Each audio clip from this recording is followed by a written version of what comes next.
I was in a street gang. I was, you know, selling drugs, being an idiot. One of my buddies was like, yo, I go to college now. We were laughing at her. Nerd. Exactly, right? I'm a fun-loving, goofy guy.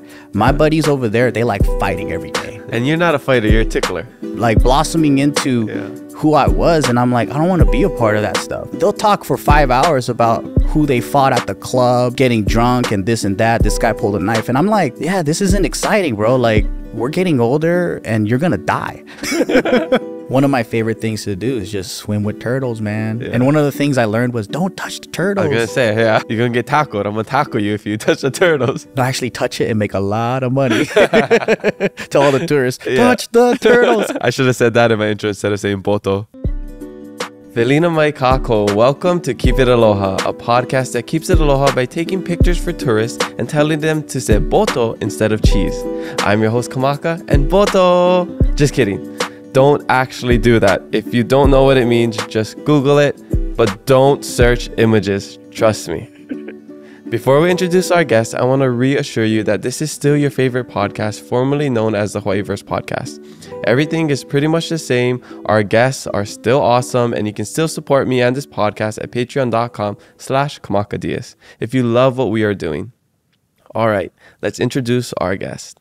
This podcast is brought to you by Ideate Studios, a for-rent commercial soundstage at the Entrepreneur Sandbox here in the heart of Kaka'ako. Whether making a movie, commercial, music, photography, or a podcast, check out Ideate Studios for your next digital media production. And if you're a nonprofit, be sure to ask about Ideate community discounts. For more info on Ideate or to book the studio, visit ideatestudios.org. Our guest today is a Japanese-American YouTuber and entrepreneur from California. This writer, director, and actor is the co-founder of Just Kidding Films and Just Kidding News, which are YouTube channels that take on social, contemporary, and cultural issues with a comedic edge. His Just Kidding channels, as well as his personal accounts, have garnered millions of followers on social media. But aside from his social media successes, this Hawaii resident is also the co-owner of Junbi Waikiki, which is the #1 matcha spot in Waikiki. He is also a comedian, public speaker, investor, and so much more. His name is Joe Jitsukawa. Aloha, Joe. Welcome to the podcast here at Ideate Studios. How's it going? Wow, you make me feel so important, dude. You are. You earned it. Ladies and gentlemen, I got to do one for you now. I didn't prepare, but we have the #1 podcast in all of Hawaii. We have Kamaka Diaz. He's awesome. He's great. He's got a six-pack. He's beautiful. He's also a calendar boy. Let's give it up for, I believe still you should have the podcast name. Blindfolded Naked Hunk Podcast. I got it. Blindfolded Naked Hunk Podcast. That was your suggestion. I'm saving that for a Patreon only exclusive. Thanks for having me, man. Yeah, I'm stoked to get to talk stories today. Yeah, I feel like when we first met, we just connected like immediately. I've been a fan of your podcast, well, your clips, because it pops up on my Instagram. You know, you have some really insightful guests. You have some really cool perspectives, and they always keep popping up in my algorithm. And I'm like, who is this guy? So I followed your stuff, and I remember I commented one day. Yeah. And then you hit me up, and you're like, oh, man, you're that guy I used to watch doing skits and stuff. Yeah, yeah. And I was like, oh, that's cool. And we have a mutual friend. And then we hung out. And I was like, dude, it was like, I don't know. We connected real quick. Definitely. Yeah. I mean, I grew up watching YouTube, and you're part of that, you know, YouTube, maybe like second generation YouTube OGs. Would you say? About the second generation? Yeah, I would say the first is like the Ryan Higa, the Kev Jumba. And then I would say like maybe we're like in between like 1.5 to 2. Yeah. Because maybe, I don't know. Yeah. But we're like so many generations deep. This is my 16th year on YouTube. It's crazy. Yeah.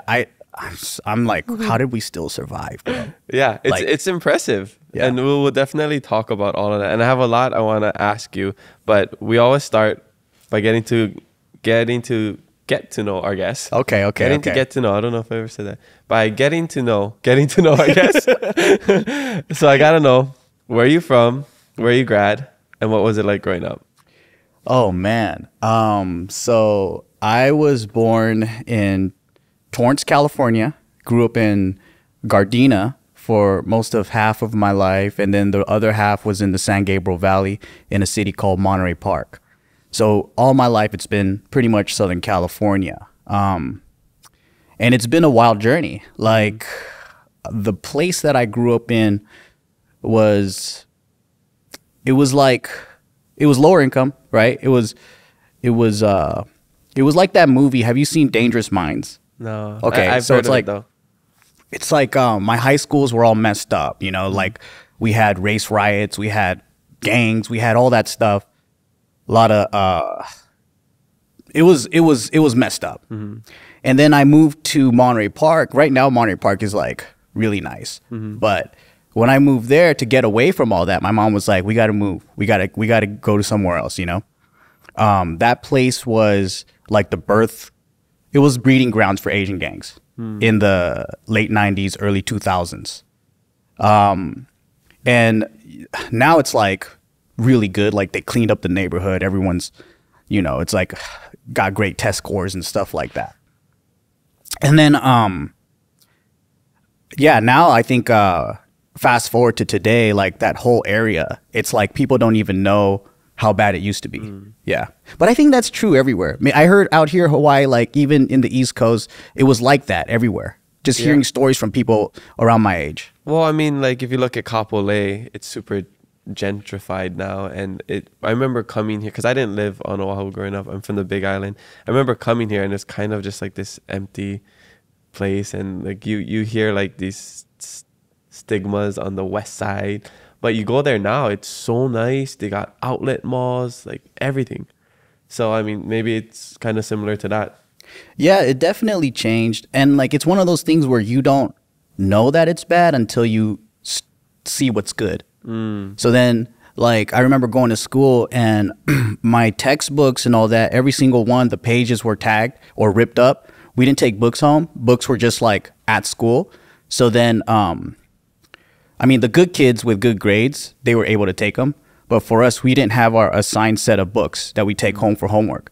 You just go to class and then you would pull a book from the shelf and then you would use that textbook. And then so once I moved to the San Gabriel Valley, it was much different because like when the bell rang for everyone to go to class, everyone actually went to class. Whereas like in Gardena, when the bell rang, it was like, it was an option. And I remember, like, this is how crazy it is. So you're technically in school if you went for second period. Other periods, it doesn't matter. So what kids would do is they would go to second period, and then a bunch of kids basically, they jumped the janitor for the master key, and then they made copies. So after that, all the kids would just run out and open up the keys. And then so you would see all these teenagers just walking all around the blocks at high school. And that was normal. Yeah, it wasn't open campus. That was just normal. And they didn't do anything about it? They couldn't. There was just too many. We had a police station inside the high school. There was literally like a desk for a cop or two. And then there was a bench with handcuffs where you would always see kids in there just like being processed for whatever thing they got caught for. And so that was the reality. So like my idea of the world was so different from I would say a lot of my Asian friends in San Gabriel Valley. Yeah. And so what school did you graduate from? Because that's all we ask in Hawaii. Where you grad? Well, if I would have graduated, it would have been Mark Keppel High School. But you no, I signed myself out when I was, I think 17 is the legal age because there was no way. So I basically did about a year of high school. Oh, wow. So I did a year of high school just collectively, right? Because I was in and out of class. I probably had like a 1 point something GPA just for showing up. And then I was like, if I stay the regular route, I would have been a super senior. I don't want to be a 19-year-old senior or whatever it was. Is there a cutoff age for high school? There probably is. Okay. Yeah, they'll probably just throw you out. But give you a participation trophy. Exactly. But I learned about adult school. Okay. And so I was like, okay, maybe I'll do adult school. So I was like, I don't like school anyway. So signed myself out at 17, went to adult school. And this was the first time I actually had like a teacher believe in me. In adult school, he's like, what are you doing wasting your time here? And I'm like, what do you mean? And he goes, take the GED. And I'm like, what's that? And he goes, yeah, you could just get your diploma right now, take the GED, and, you know, go to college. And I'm like, nah, college is for geniuses. And I'm like, I don't even know what all this stuff is, you know? Like, I thought college was for the most intelligent of our world and not for normal people like you and me. Normal people like you and me, we go work at McDonald's, Target, right? We don't get these jobs that are like doctors and lawyers. So when he said that to me, I was like, damn, you really think so? You really think I could do it? He goes, you don't even need to take the test. He goes like, you're bullshitting all this work and then you're just like clearing it. So he goes, I'll pay for your GED. Back then you had to pay for the GED. He goes, I'll pay for it. He goes, you just take it and get your diploma. And I was like, oh shit, this guy really thinks I can do it. So I signed up, took the GED, passed it. And I was like, that was it? I was like, I made it. Let's go. I was like, yeah.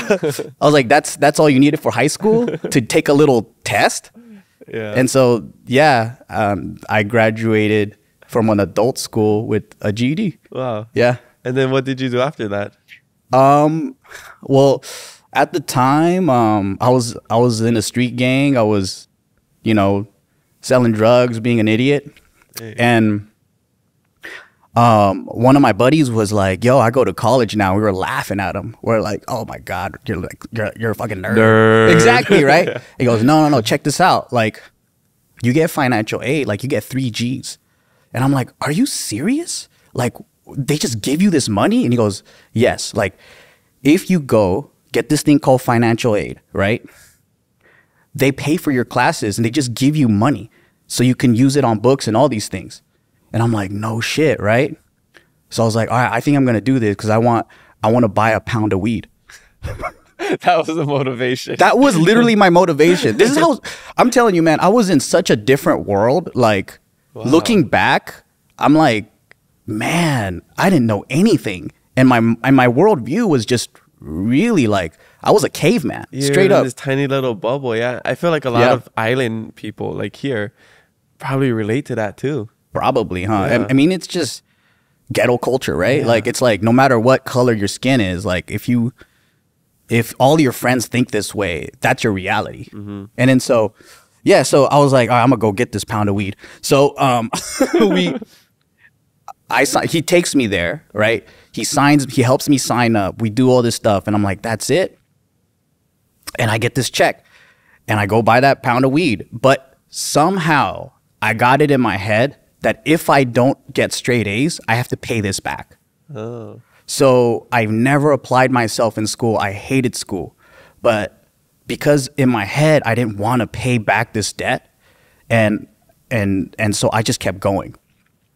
And then so I had about 1.5 years of just straight A's because I just didn't want to pay back this stuff. And financial aid was doing well, and I was selling weed and all this stuff.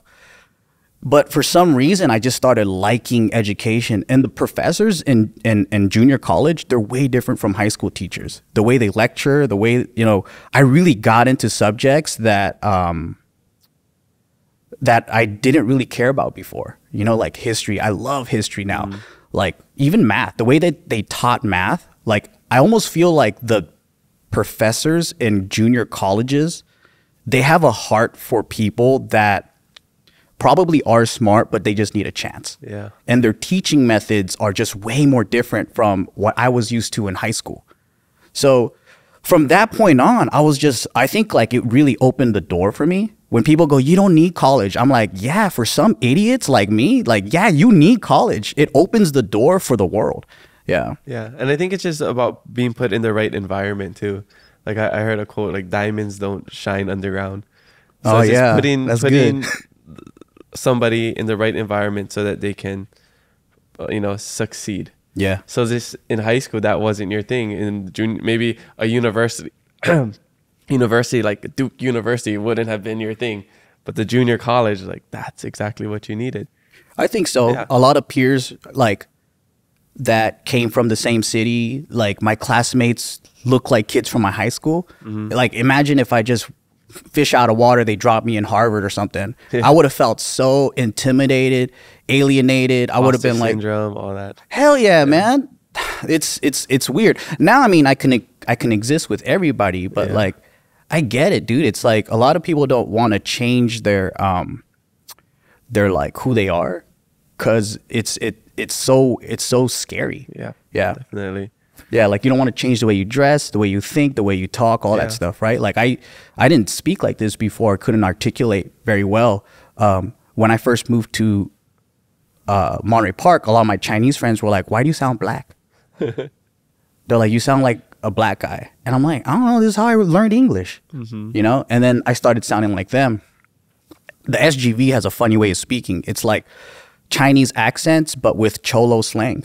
Give us an example, because I know you're good at accents. They'll be like, so they actually just sound Mexican. So they'll be like, "Hey, fool, did you go over there to that spot the other day, yeah?" Or like they'll say some shit like that, right? Can't really do it that good no more, but yeah,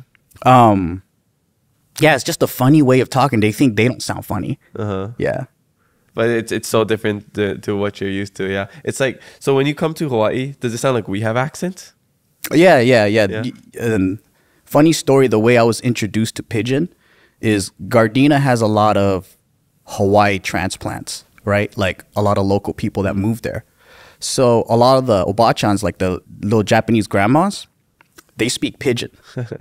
I just thought it was a Japanese accent. Yeah. So growing up, hearing all those words, they would mix Hawaiian words or whatever. I thought it was just Japanese, like accent, can't speak English. Yeah. So yeah, I think that was my first kind of like what Pidgin was. Yeah. So I was able to get it when I got here. Yeah. Yeah. Okay. Well, so before we get into your Hawaii era. Oh, okay. Jumping around here. Yeah. Let's go. I like to go a little chronological here. Yeah. Well, so after you were doing that junior college, what did you do after that, and how did you get into YouTube? So, man, there's so many. Okay, so I think like how many bags of weed did you have to sell before? So yeah, I was a knucklehead in junior college, and I guess so around that time, I think the biggest pivot was me and my buddies leaving the street gang that we were part of. There was this incident where we had a rival group, and they were telling us that, you know, we should meet up, settle this, have a fight, right? Fist fight, group fight, whatever. Okay. And they knew the house that we all hung out at. So they did a drive-by shooting there. And then there was a guy that hung out with us that was a part of their network. Basically, their gang's called Watching. And under this umbrella, there's several sects, like groups, right? And then so one group didn't know that this guy from another network was hanging out with us in the front. They were just smoking, whatever. And then they did a drive-by. They ended up killing a guy in their own network, not us. I got there a little late. I pulled up, and then I was like, this is crazy. And then the funny thing is, we're kids, we're teenagers, right? Or young adults. And then we're on our way there, and we're just like, basically, we didn't park there. We just went to another buddy's house. And at that point, we were like, okay, so what should we do next? And we got, I guess, we crowdfunded enough money to buy guns and do all this stuff and then get revenge. And then what we realized was, oh yeah, before we got all that, the older homies spent all the money on crack. So we were like, well, number one, we feel abandoned. Number two, we had to go and do it. And then they were trying to make us go out and commit like a murder and all that. And then for us, we were like, well, aren't the OGs supposed to like be big brother and help us out and all that? And it was just such a weird experience where that idea of like loyalty and brotherhood and all that, it was such a shock to us. Mm-hmm. Like, you guys aren't backing us up or whatever. And I think at that time, we all got together and said, let's get the hell out of this thing. But how? Because they're going to jump us. Mm-hmm. So we just started getting into every member's ear. And then like they're like, if all the youngsters leave together, then they can't come after us. And what ended up happening was we all, like 80, 90% of us pulled out all at once. Oh, it's kind of like a coup.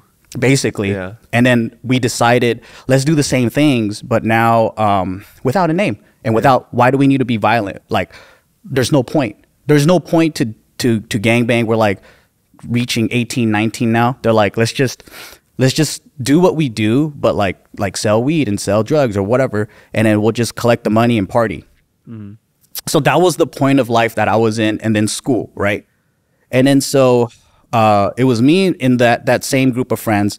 I was actually getting really, really into school, and during school, I went to a career fair. And then you know how they have these different booths at a career fair, and they'll be like, come be a dental hygienist. You can make like 70 grand. Come be a cop. You can make 60 or whatever, right? Those numbers to me were like mind blowing. Even though we were selling drugs, we were small time. We weren't like the big time guys, right? Yeah. And I was like, wait, like after you get a degree, you could make $100,000 being like a physician's assistant. I didn't even know what that word was. I was like, dang, that's crazy, right? And I was like, that's wild. Like the world was opening up. And then during that time, my buddy Bart, who's the other half of Just Kidding Films, we were going to an MMA gym together. Oh. And then we would always be goofing around. So like, even though everyone's serious trying to be macho, like we're out there like we're grappling and all that, tickling each other, and just being dumbasses and getting in trouble for it. And then we just started recording YouTube videos because we didn't know it was a YouTube like it was out there. I thought it was like Vimeo. So we would just send these stupid videos of us copying Mexican friends, Korean friends, whatever, right? And doing accents and stuff, not knowing that there's people watching on the other side. Oh, wow. Yeah, because we thought it was a video uploading. Like you just had your own storage of videos and that's all. Yeah.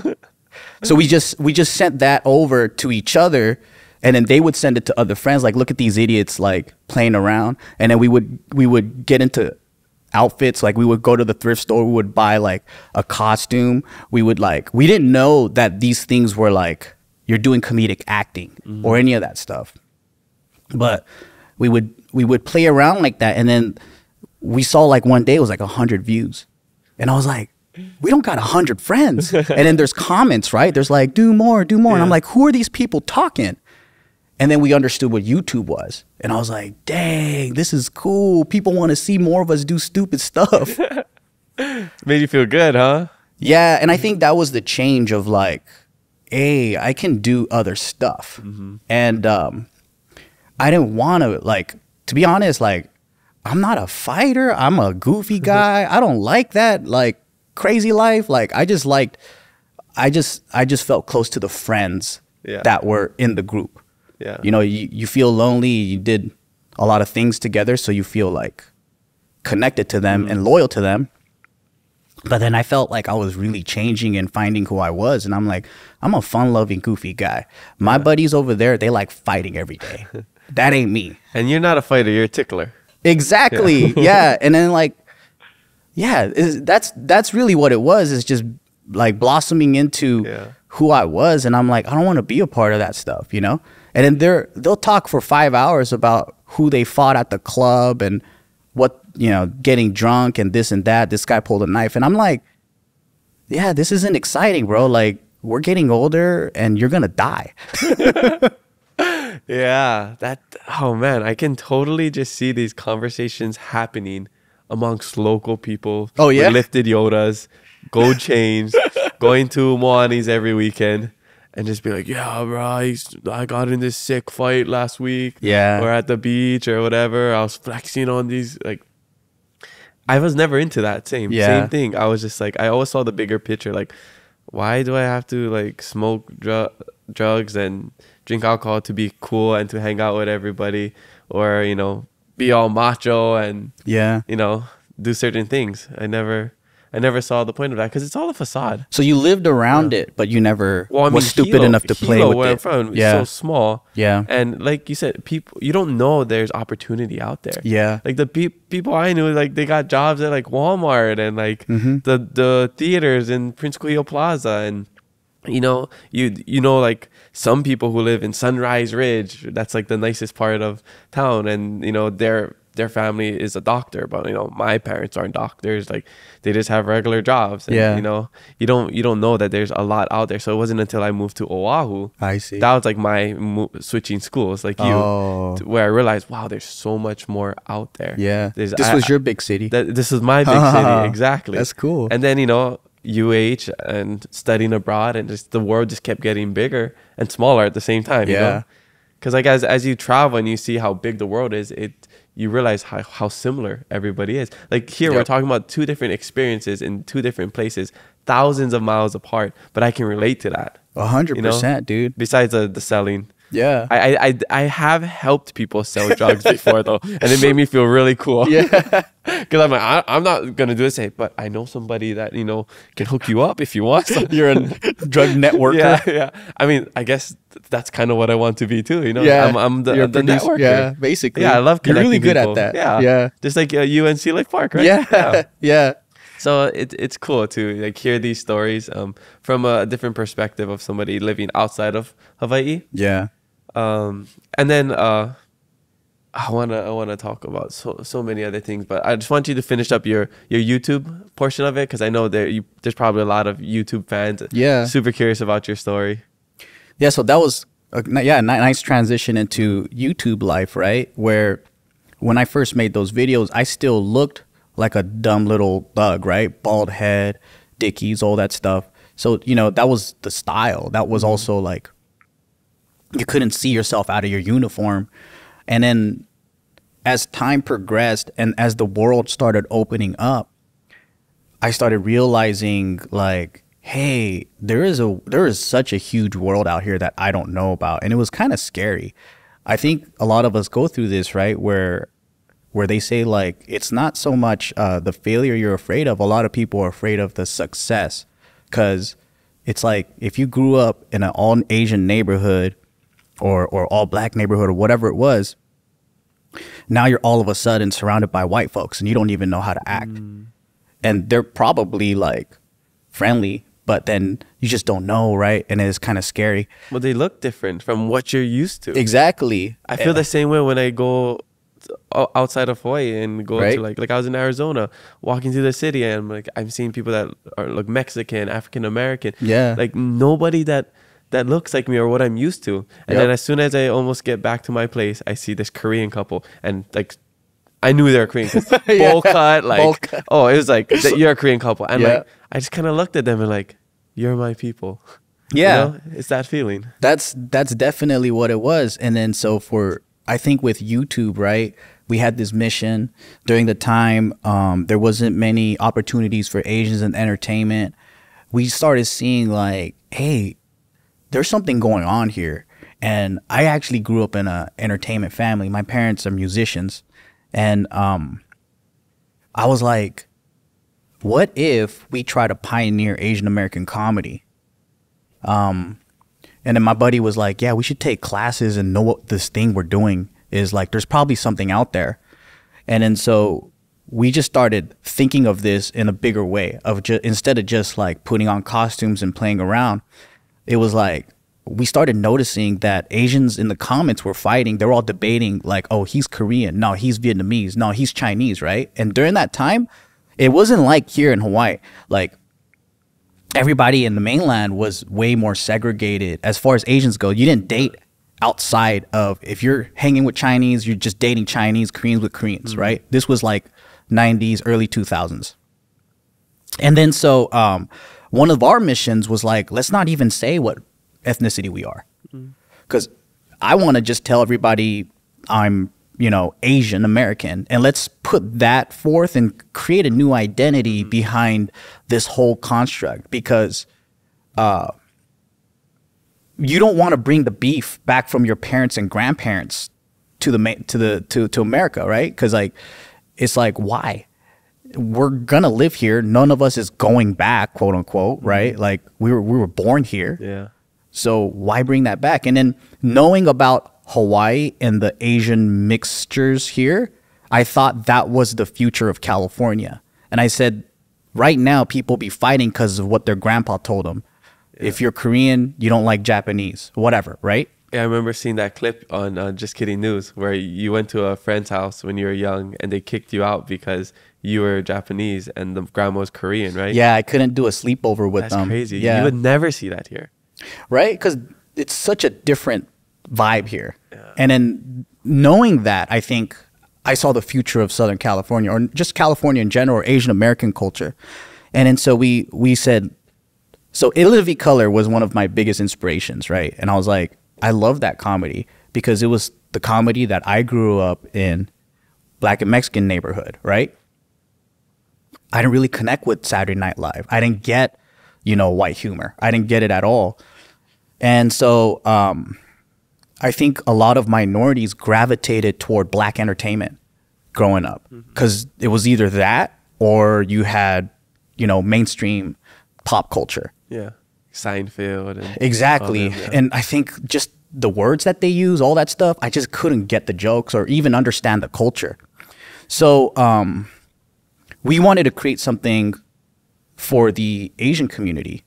And I think that was the thing of having a mission just beyond me and like trying to contribute to a cultural phenomenon and that really propelled me to like apply myself more at school, do this because it was all geared toward like building this massive project.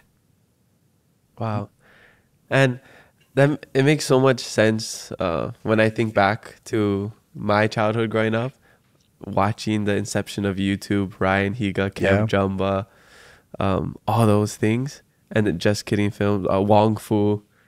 Those are the ones I grew up watching. Yeah, that was a good era, man. It was my favorite era. I always try to make my girlfriend watch it because she didn't grow up with watching those YouTube videos. But me, my family, my friends, we would all share those videos together. Yeah. Because there was, like you said, there was nothing that represented Hawaii until Ryan Higa came. Yeah. Yeah. And, he was still Asian American, right? He wasn't Hawaiian. Yeah. So, like, there was nothing we could really relate to. There wasn't, like, a Hawaiian YouTuber. So, for me, I gravitated to all the Asian Americans. Yeah. That's why I grew up watching all your guys' videos. And see, I loved it when everybody collaborated, when you or Bart would show up in another video, like a Wong Fu video, or, like, somebody from one of the Wong Fu cast will show up in one of your videos. Yeah. Like, I just thought that was so cool. And how it was so cool because there's a sense of community and collaboration, which I love. I think we got so lucky that other YouTube community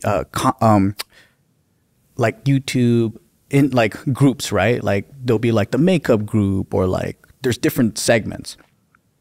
There's always drama. I feel so grateful that in our era of even 10 years straight or more, there's no beef. Like there's no drama with Asian American like YouTubers. And everyone worked with each other. And even if you did, like you just put it aside to like push the same goal. It was like this unwritten law about like there's nothing for us, so let's not mess this up. By being selfish or petty or whatever. And everyone just worked with each other. And one of the best feelings were like a lot of the culture clubs all over the US would hire us to come talk or do shows or whatever, right?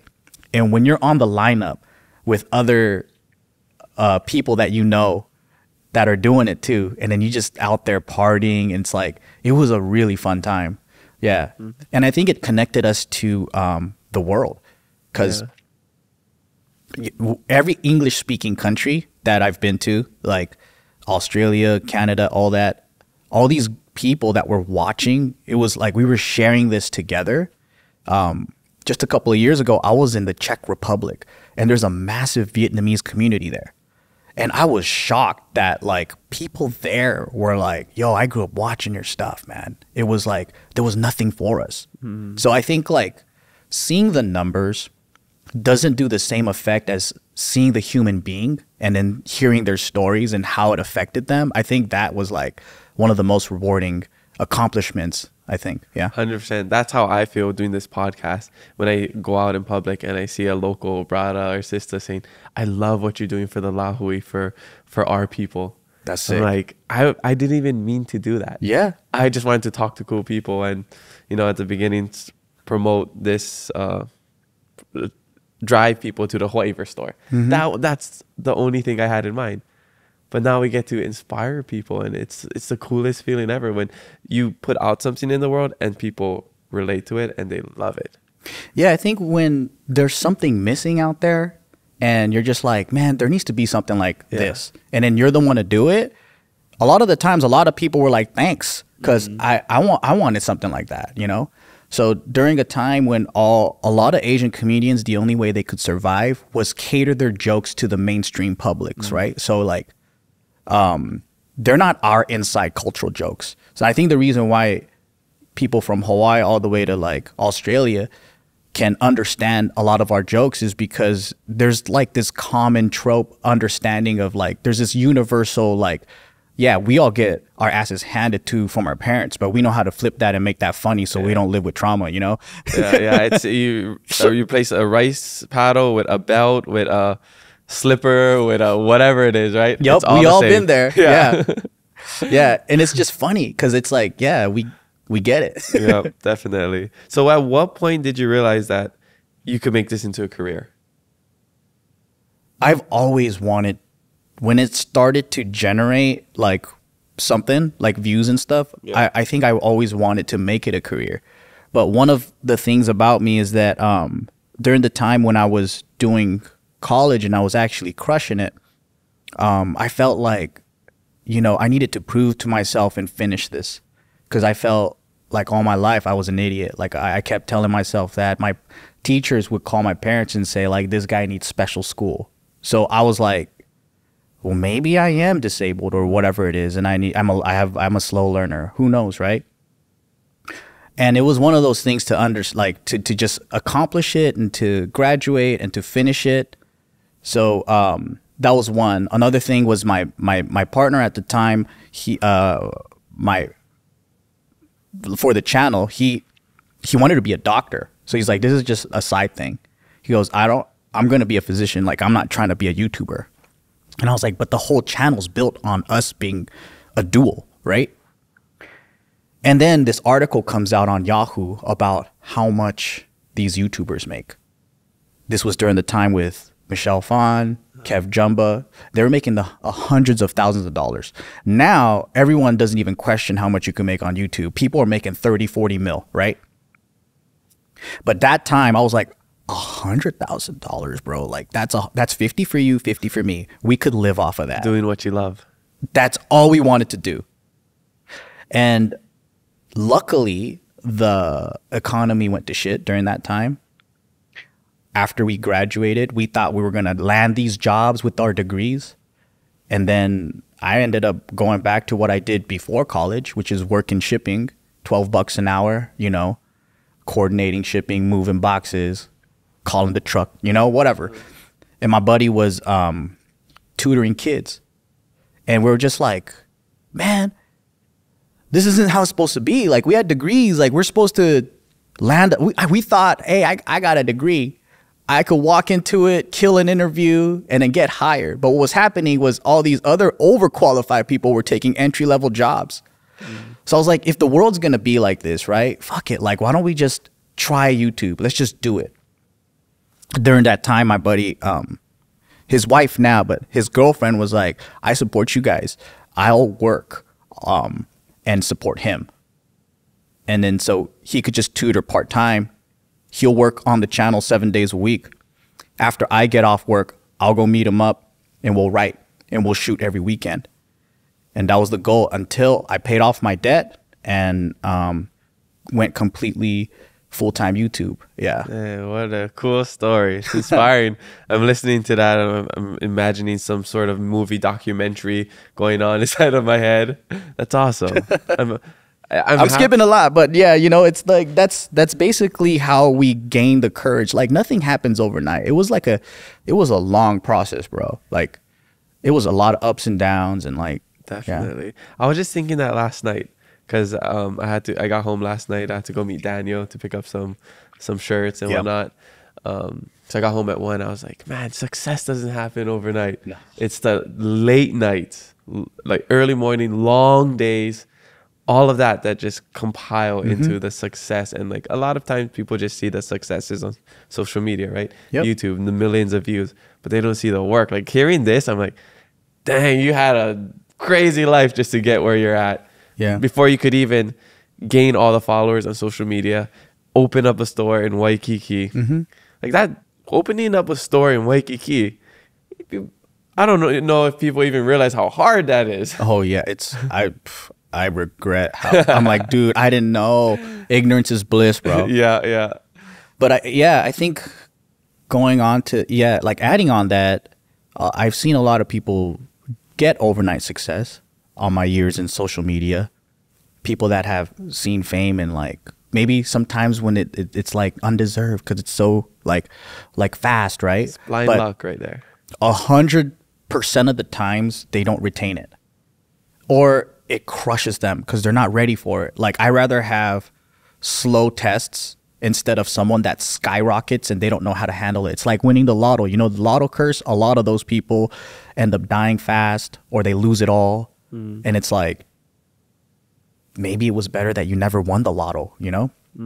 But yeah, I think like it's easy to envy and wish that you just had this like immediate success. But I feel like the best joy is earning and working. Yeah. All the experience you gain just from the ups and downs. Yeah. Collaborating with people, struggling together, succeeding together. 100%. I love it. Yeah. It's addicting. It is, man. It's something happens in your mind when you want something and you kind of dream of it and you think that it can be done and then you go for it and then you accomplish it. It's like adding bars to your confidence that it's no longer a question of but what can I do? Yeah. And once you do something, you feel like you can do anything after that. Yeah. That's how I feel. It's like I've had success in this. I survived this. Like, what's next? Right. And then you get your butt kicked and then you're just like, oh, I didn't do that well. Yeah. But I'll do this other thing well. Yeah. See, so that's how I felt. I paid off my student loans, made a lot of money to do that $53,000. Yeah. I can make money selling feet pics. I made $0 doing that. So that was this little You try to do OnlyFans, bro? Yeah. No, not OnlyFans, feet finders. Oh my God. I was like, that's hilarious. I see people on Instagram talking about it all the time, how they make so much money. It's because you give it away for free, bro. Exactly. I don't have to make this sense of, exclusivity. Yeah. I messed up. It's all my feet's out there already. Yeah. Nobody wants to buy it. Yeah, you got to blur it out. Yeah, that's what I got a friend, she makes $250,000 a month just selling feet pics. That's what I'm saying. I was like, how hard can it be? There's a whole thing that she was telling me, like, it's not just, like, so guys can just get body parts. They want to talk to you. Yeah, so they pay for all kinds of fun, interesting things. Yeah. Like she degrades their dick pics. Oh, she does all these. So there's like different things that you can buy, services, and I'm like, girl, you got some interesting business models. Like that's really interesting. But yeah. If you were desperate or maybe you weren't doing YouTube, would you do that? I'd do that right now if I could, bro. I would too. If my family already is happy that I'm not dead. So like set the bar super low in life. Anything above that is an accomplishment. No, I don't know. Well, I mean, we'll see. Maybe I'm like you, I give it away for free too much. I know. Look at us. We need some business help. All right. So, I mean, if anybody wants to just learn more about Joe, just check out the YouTube, Instagram. Like he has so many funny videos over there. But I do want to talk about you coming to Hawaii and how this happened, how you're here in this seat today. Yeah. Oh man, it's been a long journey. I was thinking about that the other day because I was like, what was my first exposure to even anything Hawaii? Mm-hmm. And then like kind of going back to what I said earlier, my community, Gardena, California, had a lot of local Japanese or just Filipino just in the neighborhood. And I lived a couple blocks away from King's Hawaiian Bread. Oh. Yeah. So interesting thing, as kids, we used to, my buddies would come over because we all knew the time when they baked. And they'll be like, Joseph, come outside, the smell or whatever, right? And then we would just like rush over there on our bicycles just to stand there and smell the bakery because it's so good, man. Like there's a little restaurant there now, but back in the day it was just like it was the factory, and it was just like a you know, where they grow like flowers and all that stuff. Yeah, and then you see all these little kids just standing there with a bike.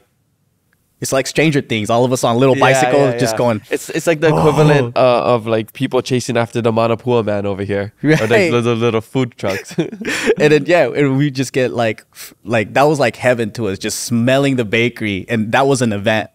And like, there would just be moments of times like this where things that are Hawaiian would just incept my life that I didn't know, you know, like the pigeon speaking grandmas,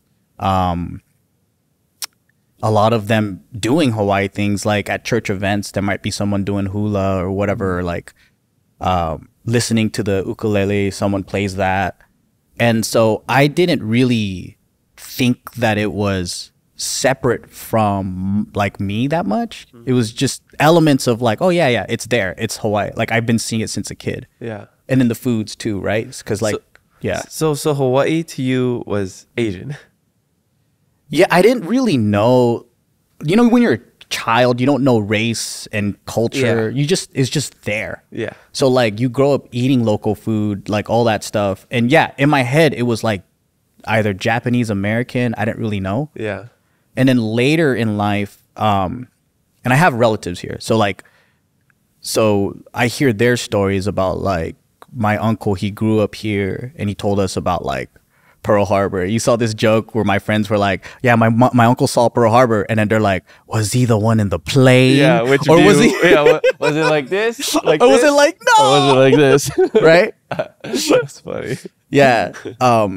Yeah, he saw that, and then he, you know, that motivated him to join the military, travel the world, all that stuff.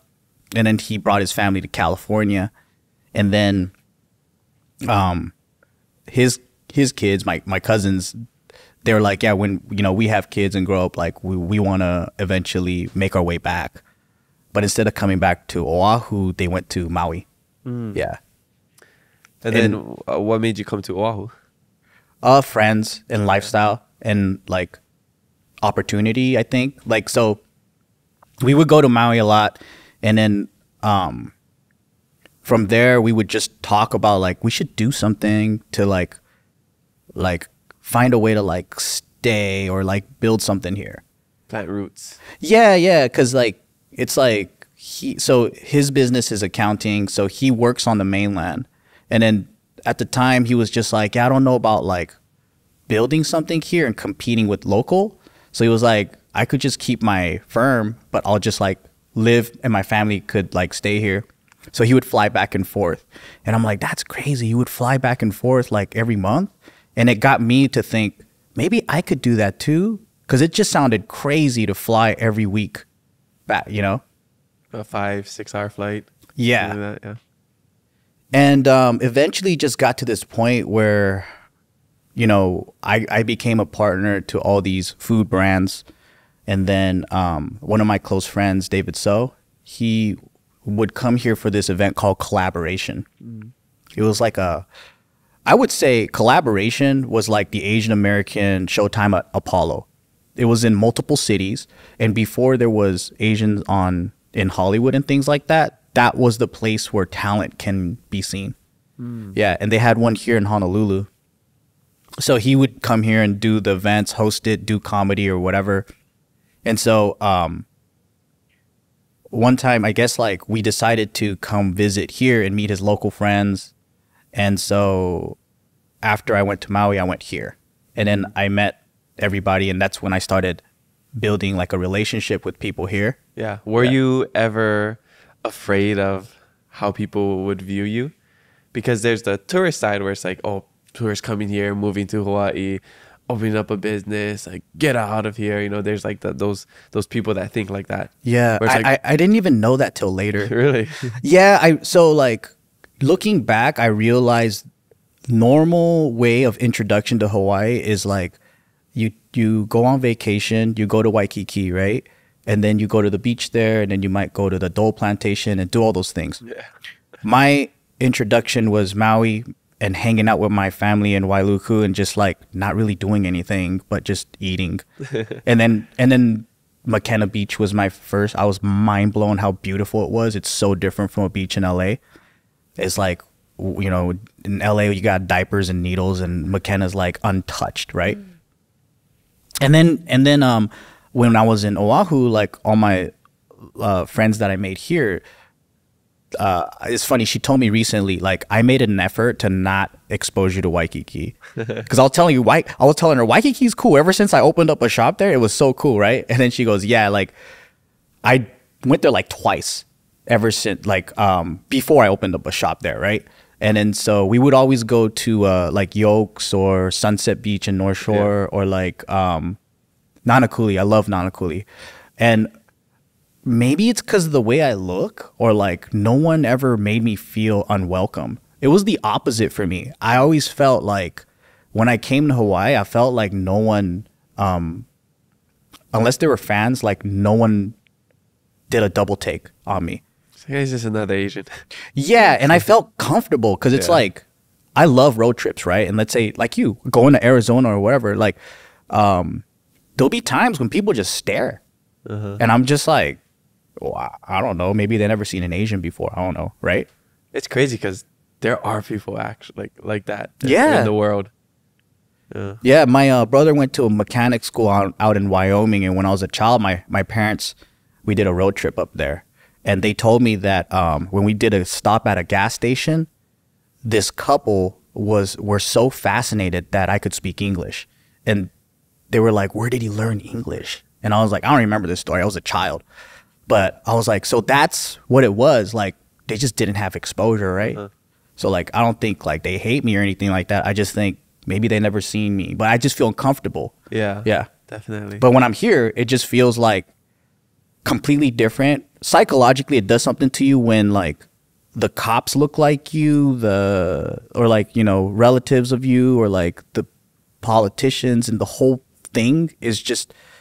It's just a weird thing where it just feels like you're accepted. Yeah, so like Governor Ige felt like your uncle. Unfortunately, because I know he's not that popular out here, but yeah. I mean, same effect when I went to Japan. Like, I only went like twice in my life, even though I was born and raised in the States, right? Yeah. When I went there, it was like, oh, these people all look like my aunties and uncles. Like, it's weird. Because my only connection to Japanese people was my relatives, and my church. So, yeah. That's crazy. The Asian American experience. Yeah, because I feel like, because our population is majority Asian, I just feel like that's my brothers and sisters. Yeah. You know, I always felt more comfortable in the minority. Yeah. You know, whether I travel and like hanging out with like Mexican Americans, Asian Americans, I just always felt more comfortable with people that look like us. Yeah, I mean, it's what you're used to growing up, right? Yeah. Yeah, definitely. So when you decided to open up a store in Waikiki, which is probably one of like, probably Ala Moana and Waikiki is probably the hardest in my opinion. Because, I mean, but definitely worth it if you can make it work, because so much foot traffic, right? What was that like, and why did you decide to open up a Junbi and all of that? So, my family, you know, we were like, let's do something here, right? That was one of the things.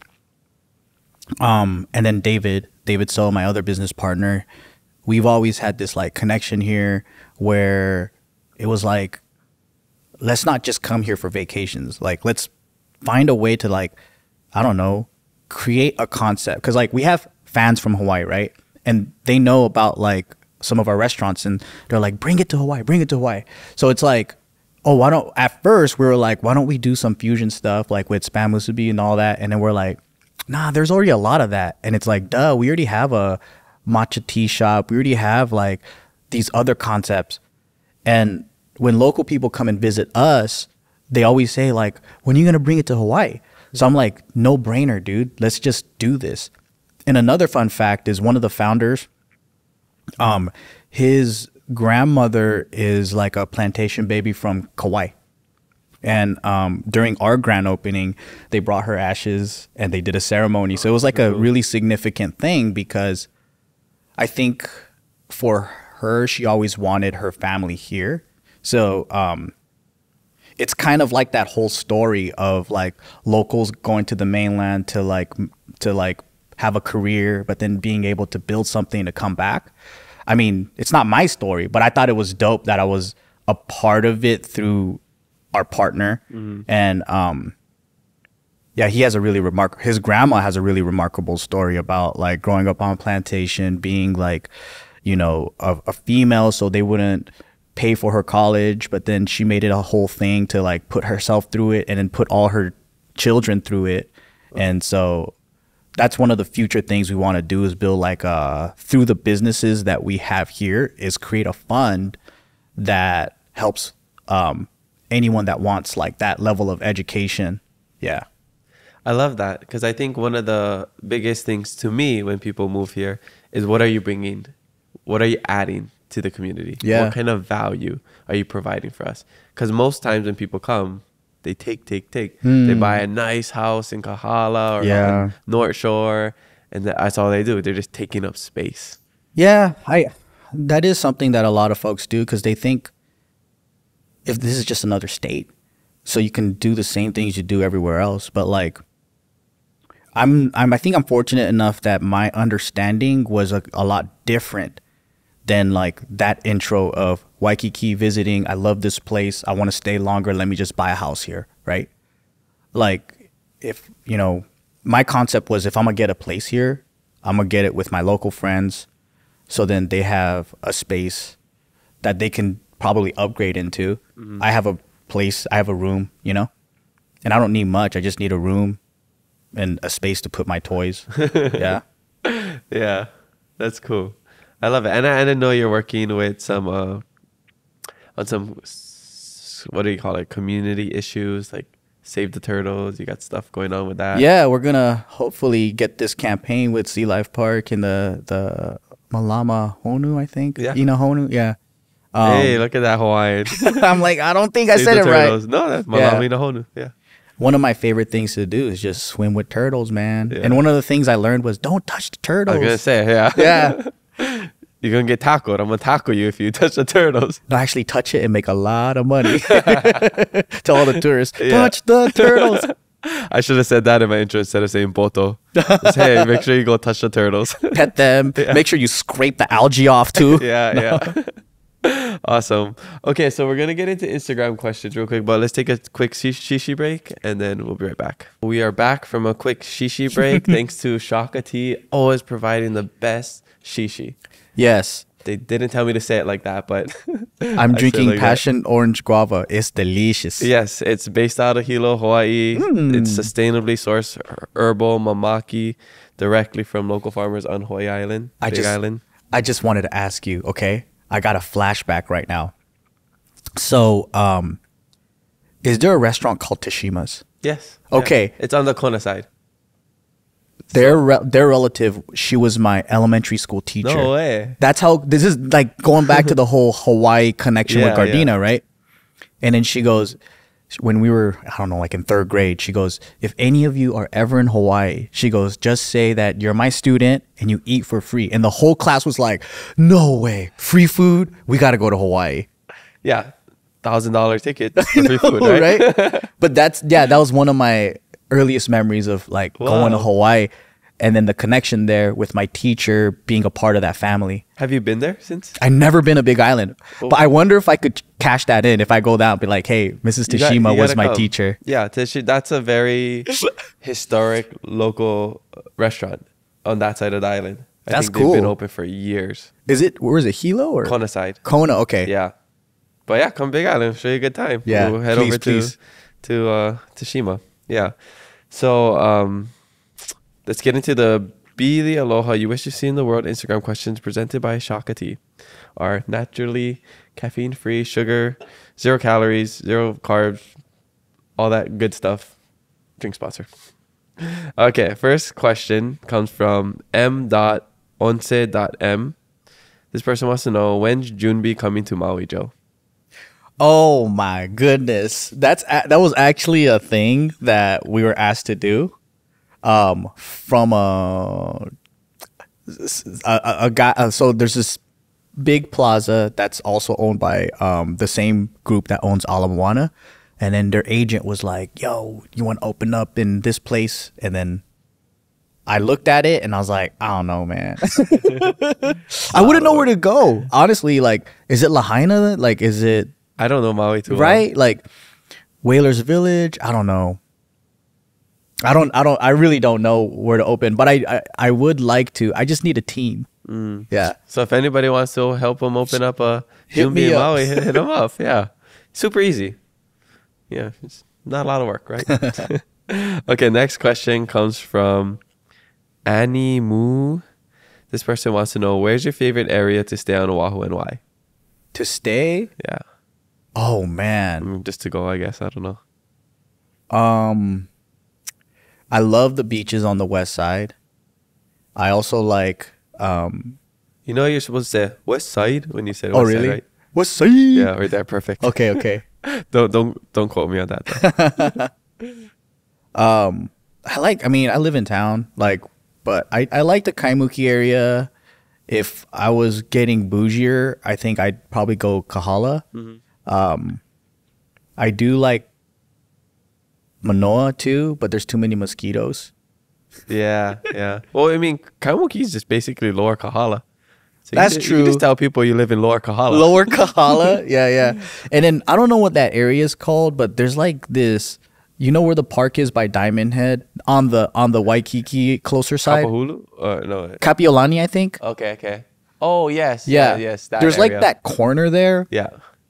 It feels like you're away, but you're close enough to Waikiki. Yeah. Right now, my mentality is all like about being able to walk to Waikiki because of the store. But I think one day I love North Shore. Something about it. Yeah. It's the big waves, awesome beaches, great food. It feels more chill. It's country. Yeah. Yeah. One day. Okay, so next question comes from DCC202. You're an adventurer. How long will you stay in Hawaii before your next adventure? So my goal in life is to have different places that I have a home at, and then a relative or someone in that place that I get like a duplex to or whatever, right? And kind of build this like family legacy thing. So right now I'm in LA, Las Vegas, and Honolulu, and I've been swapping back and forth. That's my ultimate lifelong dream, is like have another space wherever I go and then start having these places. But then the next adventure is I'm going to the UK next month. Oh, wow. Yeah. Business, pleasure? A little bit of both, but mainly to meet my wife's family. You never met them before? No, we got married during like COVID. Like it was a crazy story. Like it just happened. Oh, wow. Yeah, I mean, they're cool. I got their blessing. I wanted to do it right, but man, it was the way that it went down. We just got eloped. We just got married out in Vegas, bro. Yeah. Oh, wow. I had no idea. How are you liking that Shaka tea, by the way? It's pretty good, man. It's like refreshing. Yeah. Yeah. I just love it. After you guys drink a Jumbi drink, go ahead and grab a Shaka tea. It's really good. Maybe you could make a little mixture. Yeah. A collab. Because you do some passion orange, we have a guava, secret menu kind of thing. Yep. Yeah. Yep. Yeah, I gotta go check them out. It's so good. Okay. Next question comes from T.Future Polyglot. So I'm guessing this person is a future polyglot. That's pretty cool. Your thoughts on Utah? Happy you went to my state a couple times. I love Utah, bro. Like Utah, it is one of the most interesting places because it's just a whole state ran by Mormons. You know, like I know there's Mormons out here too, right? Oh yeah, it's a big community in the like Kahuku. What's it called? Yeah, like the Polynesian Center, all that area, right? Think of the name. That side. Jordan, what is the Mormon side of the island? Laie. Oh, that's what it is? Yeah, Laie side. Where they have BYU, Polynesian Center. Okay. Yeah. It's huge Mormon community. Yeah. I mean, That's not the highlight. The highlight for me is The highlight was the Mormons. I love seeing the Mormons, having them knock on my door every single morning, telling me about the Book of Mormon, how they're all going to have planets when they die. Shout outs to the Mormons out there, man. It's the snowboarding. It's nothing like California. Well, Southern California. They have crazy mountains out there, and there's so many of them. The nature, it's just a really chill state. It's so different from where I grew up, you know. Yeah. Is everybody really nice? Yeah, there's a lot of nice people. I mean, outside of the city, I feel like all over the world, the more towny or like whatever you get, like everyone's really nice. Yeah. A lot of Polynesians over there too, so maybe that Polynesian culture is pretty nice. Yeah, there's a lot of local food. Like you'll see Hawaiian shop, like Hawaiian local food, whatever, lunch plates. Yeah. I mean, I think it's the same wherever you go. Outside of the major city, you have more kind people. Yeah, that makes sense. Have you ever lived in like a city like San Francisco or New York? I lived in San Francisco for a couple months because my uncle lived out there. And my parents were getting tired of me, so they sent me out there for a little bit. And I was going back and forth from Mountain View and San Francisco. And I think they're actually nicer than Southern Californians. Like, this is generally speaking, obviously, right? But people in San Francisco are as down to earth as you can be for a big city. If you know what I mean. Yeah. It's like the private school kids here. Yeah. I was joking. It's like, you know, they're is cool. Is that Punahou? Punahou, Iolani. There's always just like, it's not really, I think it's pretty much only a Hawaii thing where we have like the private school, public school debate. Yeah. Where it's like private school kids is like the rich, bougie people, you know, the haole kids. And then the public school is like the more local people. That's just a stereotype. It's not always true. Yeah. Or the Christian schools. They're different, right? But yeah, there's Catholic schools, Christian schools. There's probably even like a Mormon high school. I don't know. You know what they should do? I think this would be so sick if they could come up with a school that teaches like effective real life stuff like finance and like a trade school, but for finance. Yeah, for like practical basic skills. How to do your taxes. Right. Like how to use credit in your benefit or like whatever. Because all these things, like, man, I made a lot of mistakes, but you know, I didn't know. And I think those are the best tools that got me out of the mindset that I was in. Definitely. Yeah. I agree. I think even if it's not a whole entire school based on that, we should have classes that teach that. Yeah, because I think entrepreneurship, small businesses, all these things, real estate, I think like that would really empower low income peoples to get a chance outside of, you know, their situations. Yeah. But even just knowing how it works. That's true. And seeing that there's more out there. Yeah. Because it's there. And then sometimes you at low income has more opportunity than middle class because they have access to funds and grants and things that I feel like the middle class got it the worst, right? They got to pay for college, whatever. But if you're like you're just right above the limit, right? Right. Because when you're broke, like, dude, we got financial aid. We got all my buddies. Food stamps. Yeah. Like all that. It's like the leveling up like help that you get. It's Definitely. Yeah. I agree. Especially if you just hide from the government and don't declare everything. You can get away with a lot. Oh, yeah. Not saying you should do that. Not saying I know people that do that. Not saying I do that. I'm just saying. It happens. Like Goku, I'm just saying. It happens. Okay. Next question comes from AA_D1 Cha. How did you make $1 million? How? OnlyFans. Yeah, showing my toes. No, the first was YouTube. Very first one. I think I was 29-ish. Yeah. Oh, nice. That's only a year younger than me. I still got time. Oh, yeah? Yeah. Yeah. I'm 39 now. Yeah, so that was my first. And I don't know, it didn't feel any different from making 100,000. I think making 100,000 to me was way more exciting than making $1 million. Yeah. Yeah. I think it's the same thing with like gaining followers. Yeah, Like, I when never you're- really tracked those things. Yeah. Yeah. But I think like the first time you get like 10,000 or 100,000, you're like, wow, super cool. And then everything is like, yeah. it's just extra. It depends on what you value, I think. Because Yeah, I have that is true. 3-ish channels that have over 1 million subs, and we never did the celebration thing. Mm-hmm. Yeah. This is just what it is. Oh, cool. Mail. Quick mail. Quick Yeah. maily. Yeah. It's just a number. Yeah. But I mean, a mail is kind of It's pretty nutty. cool. Yeah, I Pretty think cool. it does a lot to your confidence. I think like I started. Credibility. I mean, Yeah, anybody that's will true. work with you if you have a mill. I think I started looking at money differently though, because like even if I made it, that wasn't mine. You know what I Yeah. mean? It's like I need to leave that there in case my business breaks down and it needs, or like something happens. I needed to survive for the next 6 months. So like all I saw was like, oh, I'm protected. It's not like now I could go buy a Lamborghini. Yeah, you have cushion. You know? Yeah, yeah. Yeah. Okay. And then you start to see how small that is in a greater scheme of things. Because you're like, you could barely buy a house in Hawaii with that, you know, like, or LA. Yeah. And then it's like, oh, wow, like, fuck, I need more than that, you know?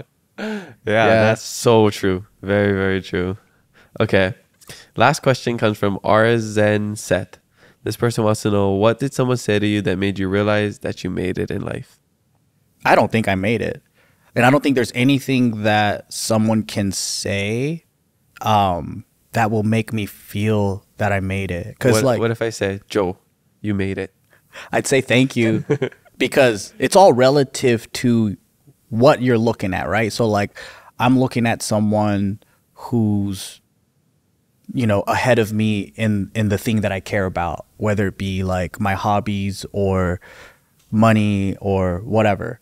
And then it's just, I think it's a hard concept for me to kind of feel 100% about, because like, what is the meaning of making it? When I used to think about making it, I thought everything would be easy from that point on. Like my mistake of believing once I get my bachelor's degree, I'm more valuable now. So now I'm going to make it and I'm going to get hired and I'm going to get a good job. I'm going to have a good career and I can start my life. Same thing with like, oh, now I have $1 million. I can do this. I can buy that. I can whatever. Things are never ending.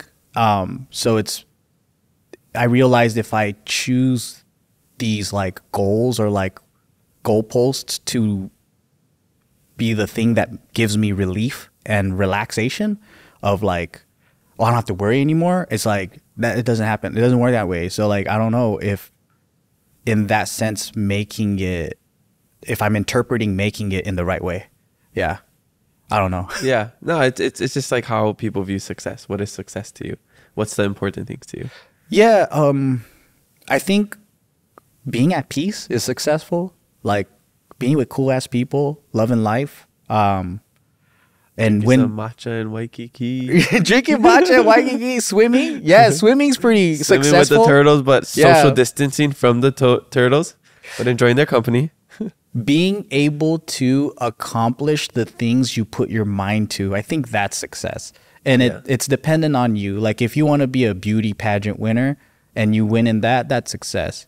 If you want to learn how to kickflip and you accomplish that, that's success, right? So like it's people got to make their own rules. Do I feel successful? Yeah. And I've been feeling successful because I surpassed what I thought life was possible.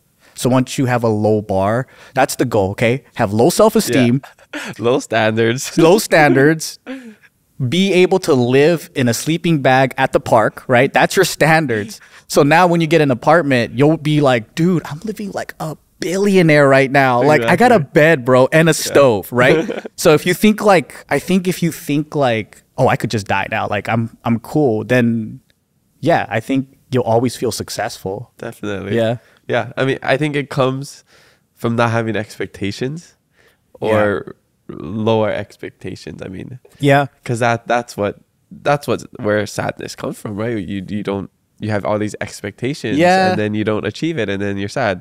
Yeah, that's true. Yeah. Because when I have this talk with people too, I think sometimes it gets mistaken for being complacent or like being too satisfied to where you're not moving. But I'm a workaholic. Like I love going hard on things I obsess about. Yeah. But then I also don't feel inadequate. Like I don't feel empty. Like I don't feel like until I get this, like I'm not myself, you know, like I just go and I go until I feel satisfied. I think that's the word. Yeah. Satisfied. Yeah. If you died today, would you be happy with your life? Would I be happy? Yeah. Like all the accomplishments and stuff. Yeah. I feel like, damn, I went pretty far.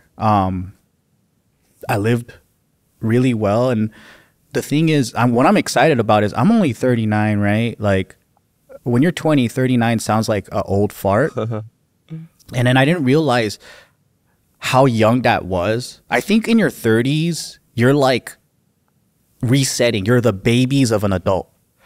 Like late 20s is you're a geezer of a young person. Yeah. Right. And then so at 30, you start seeing things differently because you're at that perfect age where older people will respect you and younger people will think you're still cool.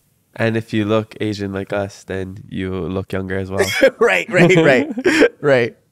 And then so at this point, it just feels like, whoa, like I got to do so much and there's so much more to go.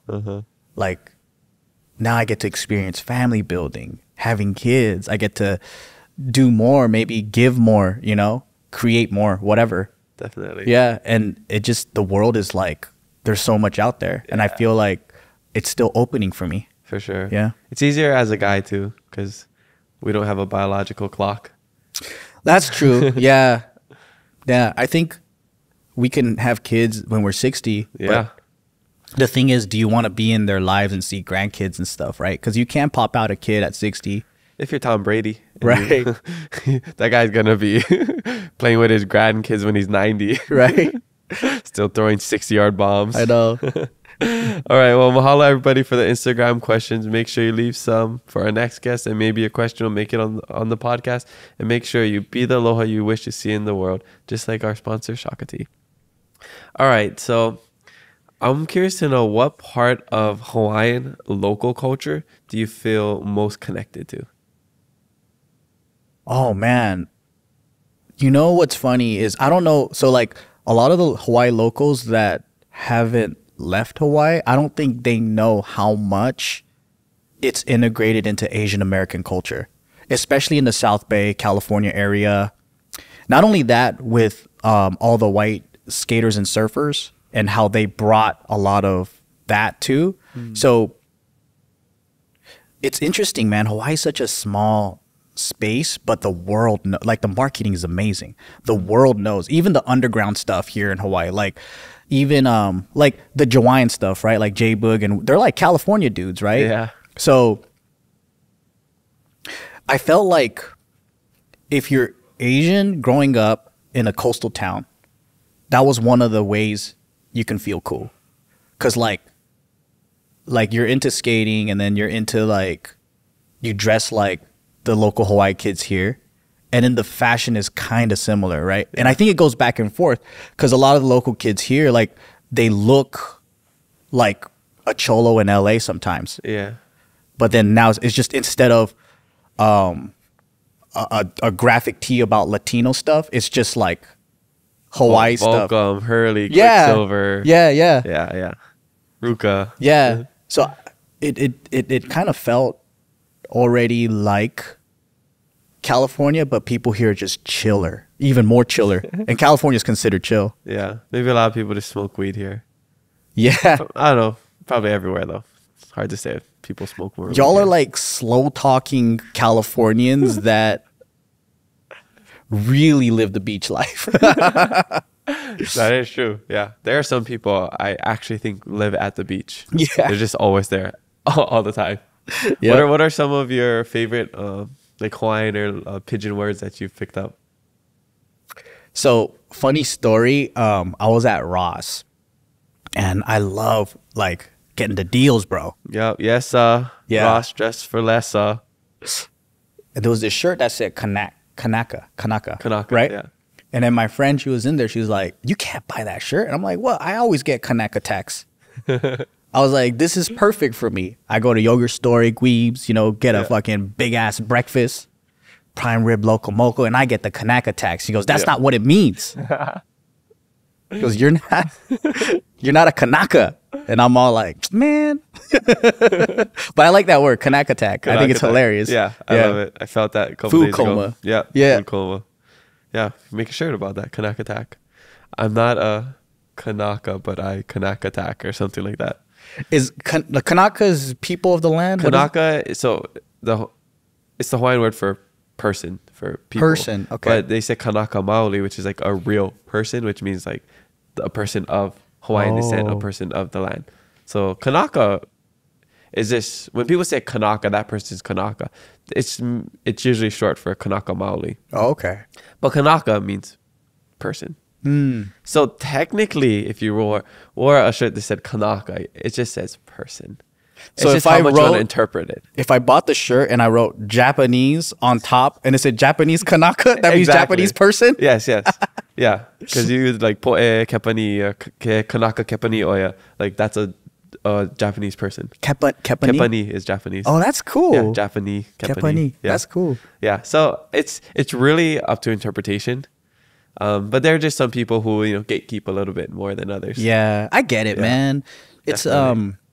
that's what kind of sucks on the flip side that I witnessed about Hawaii is that like because the marketing's so good of like and it's all about tourism at the same time. True. But I mean good as in effective, right? Like the whole world in knowing Hawaii, whether that is the real Hawaii or the Hawaii that is commercialized. Exactly. Yeah. It might be the fake dull whatever, but because of that, I think like there's so much out there where people have the wrong info and then that's what they're spreading, right? Mm-hmm. So I can if I grew up here, I'd be pissed. I'd be like, "Damn, man, like this is my shit. This is my people, like and you guys are butchering it, bro. Like at least do it right." Yeah. And I think there's a lot of that's probably going on where people want to like correct it. Yeah. Definitely. I'd be pissed. Yeah. It's hard. It's really hard these days because we live in such a modern era. Yeah. Where so many things have changed. Like we say, "Oh, we have to be like the Hawaiians back in the day." Okay, well, don't drive that car, that Tesla or something. Yeah. Don't eat at Chick-fil-A. That's interesting. So there's people here that believe like y'all should be like pound and poi, sovereign nation. Really? Yeah. But I think it's like taking the best of both worlds. Yeah. I mean, but I think a lot of people also forget how innovative we were. We had electricity before the White House. Yeah, I went to the palace. I was like mind blown. I was like, "Dang, man." Yeah. So people forget like we were changing with the times. Yeah. We were evolving. We wrote in cursive. Yeah. You know? Like we were one of the most literate nations in the world. Yeah. In Hawaiian language. But I think people think, when they think traditional Hawaiian, they're thinking of people in malos and I see stuff. But it's like people wore malos because it was hot when they were working in the fields. They didn't wear clothes. It was breezy. It was efficient, practical. What do you think happened? Because I think that's really fascinating to me, right? Like way more literate than the mainland. It was like to me, it's like what Daniel says, Wakanda of the island, right? Yeah. At that time, it seemed like technologically advanced. They had electricity. It seemed like they were integrating Western ideas. Because when I went to the palace, I was like, oh, these royals are like really blending what they learned from Europe and stuff and really trying to modernize. Yeah, even with their outfits. Right? Like so I was monarchy. Like, what happened in what era shifted to where they didn't want to do that anymore? Yeah, I don't know. Because so maybe we went a little too westernized. Because when we were overthrown, 1893, became a state, maybe it was really the American values and that assimilation into American culture that really changed it. Because maybe a lot of our influences were maybe European, I see. Whereas like even the flag, there's a Union Jack in there. Yeah. So maybe, we kind of went away from European values to American values, and we got fat and lazy. Yeah. And then immigration happened. All the, Hawaiian food became local food. Yeah. The fried food. Yeah. Mac salad, all of that. Yeah. And I think things just changed. And plus, our culture was ripped away. We couldn't dance. We couldn't sing. We couldn't speak Hawaiian. Yeah. So there's also that, where it's a missing generation. Oh, I can see that. I can see like people going, we need to bring it back. So then they learn like the old school historical techniques of maybe fishing and like a resurgence of culture. Yeah. And I agree with that. I mean, I got to get more into that. I don't fish. I don't hunt. Or I don't know how to, kill my own food. Yeah. But I know how to make connections and be around the people that do that. But it's interesting to think about, because it's like, should we go back to that time? Yeah. It's not possible. I wonder if that never happened. Like, let's say it was just a Hawaiian kingdom, if they would preserve that. Because only speaking about, like, let's say a place like Japan, right? Like, they do samurai stuff and cosplay stuff, but then, like, they moved forward as far as technology and everything went. But maybe they had the privilege to do that because they were running their own place. They weren't subjugated, right? Yeah. So it would have been an interesting just like outcome if the kingdom of Hawaii was Hawaii ran and owned. Yeah. That's so interesting to think about, because then I think about that, I don't know, even the years like the 20s to the 50s, where it's like that hapa haole kind of style of music, and the hula dancers and Elvis Presley. Yeah. All of that, like, that wouldn't have happened. I know, right? Yeah. It's interesting to think about, because I'm really fascinated about like just how nations, empires, countries come to power, hold power. And it's kind of the same everywhere you go. Yeah. Right? Like, it's just, you got tribes of humans trying to always compete. Yeah. I wonder. Yeah. I wonder if what it would have been like if we were colonized by the Japanese. Right? I wonder. It might be like everyone's hella into anime. Yeah. You might have some like Hawaiian, like really good anime artists or whatever. Yeah. I don't know. Like speaking in just Hawaiian, like, Kamehameha, Goku, Hiliaya, Ikia Manava. Honua, e haawi mai ia'u I kou mana. Like, give me your strength. Yeah. That would have, yeah. It's just these alternate realities of what would have happened. It's just, it's like endless. Because when I was going down this like rabbit hole about Hawaii history or whatever, right? I mean, yeah, I know you probably know this better than I do, but like the whole, it was a sovereign nation, and then they had allies or just recognition from European nations and all that. And then some people believe like if it was never stolen, it would have just stayed sovereign. And I'm like, I wonder how far that could have gone until a big power came and tried to take it over forcefully. Yeah. Yeah. Because people say if it wasn't America, it would have been somewhere else. Like Japan, China, Russia, whatever. Yeah, we don't know that. Yeah. Because aren't there other islands in the Pacific that people can build bases on? Because that's one of the arguments, right? Is that Hawaii has bases, and it's such like a pivotal point. Yeah, the middle of the Pacific. Like that kind of, it's like a flyover, like the equivalent of like a flyover state. Like you got to pass through it. So that's why having a military base here is so advantageous. Yeah. But not so much for us, because if they attack, that's the first place they're attacking. Were you here when the missile launch? The fake missile launch? No, that was 2018, no. I think. No. I was in Vegas, but my nephews were in there like, what the heck? Yeah, I think people don't really realize that. I didn't realize until one of my guests, who's the Minister of Foreign Affairs for the Hawaiian Kingdom, he brought up the fact that we're in danger because of that, because of the U.S. military. Yeah. Because if they're going to bomb somewhere, they're going to bomb here. That's why the missile launch was so real. They're like, I mean, I'm sure people weren't thinking like, oh, we're actually a target. But when that you get that notification on your iPhone, you're like, yeah, I mean, if Pearl Harbor if that happened, then what makes you think that it won't? If something else, you know, I don't know. It's just hard to think. You know, I'm just like, yo, I hope the world leaders visit Hawaii and they use it as a vacation spot and they go, actually, let's just that area right there, we love it. Like, let's keep that place. Yeah, that's neutral zone, guys. Because it's aloha. We got the aloha spirit. Right. We keep it aloha. Just keep it aloha. Yeah. Invite all the world leaders. Just be like, hey, come down. Just try this pina colada real quick. It's real good. It's like lava flow. Yeah. Vladimir Putin. Come on. I'll teach you how to surf. Maybe they might fall in love and be like, I love this place. No, we can't bomb it. We can't bomb it. Yeah. Come on. Look at that. Everyone's in small bikinis. I know. We don't want to lose that. There's so many hot girls there. We're not gonna blow them all up. That's messed up. Did you see those guys? They got 6-packs on their 6-packs. Yeah, so just leave Hawaii alone. Keep it aloha, please. What does the term "keep it aloha" mean to you? What does that sound like to you when you hear "keep it aloha"? I don't know. Like, every time I've heard the word aloha and how it was explained to me, it is like, well, one, the first thing that comes to my mind is like calm and cool and kind and love. Mm-hmm.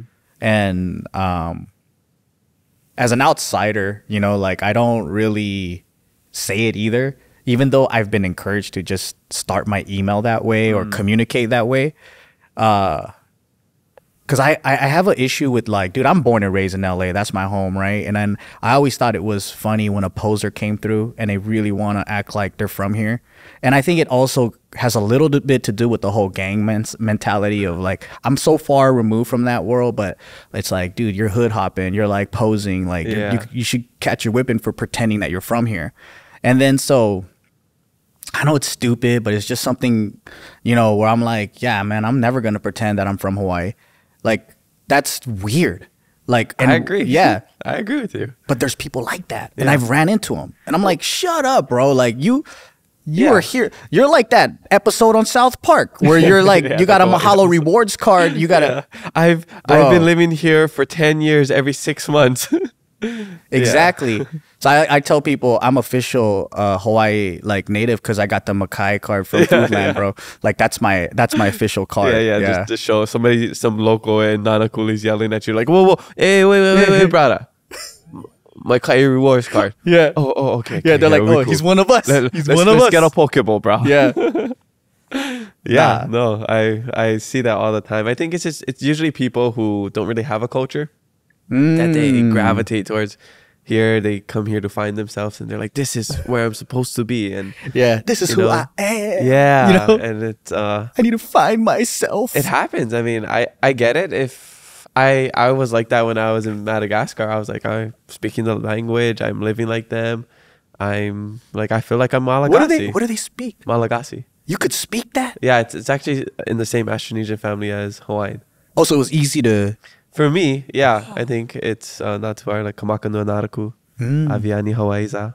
Like, yeah. That's cool. I don't know what you said. Did you say, do you like pina coladas? Or? I just said, give me your money. No, I said, my name's Kamaka, I'm from Hawaii.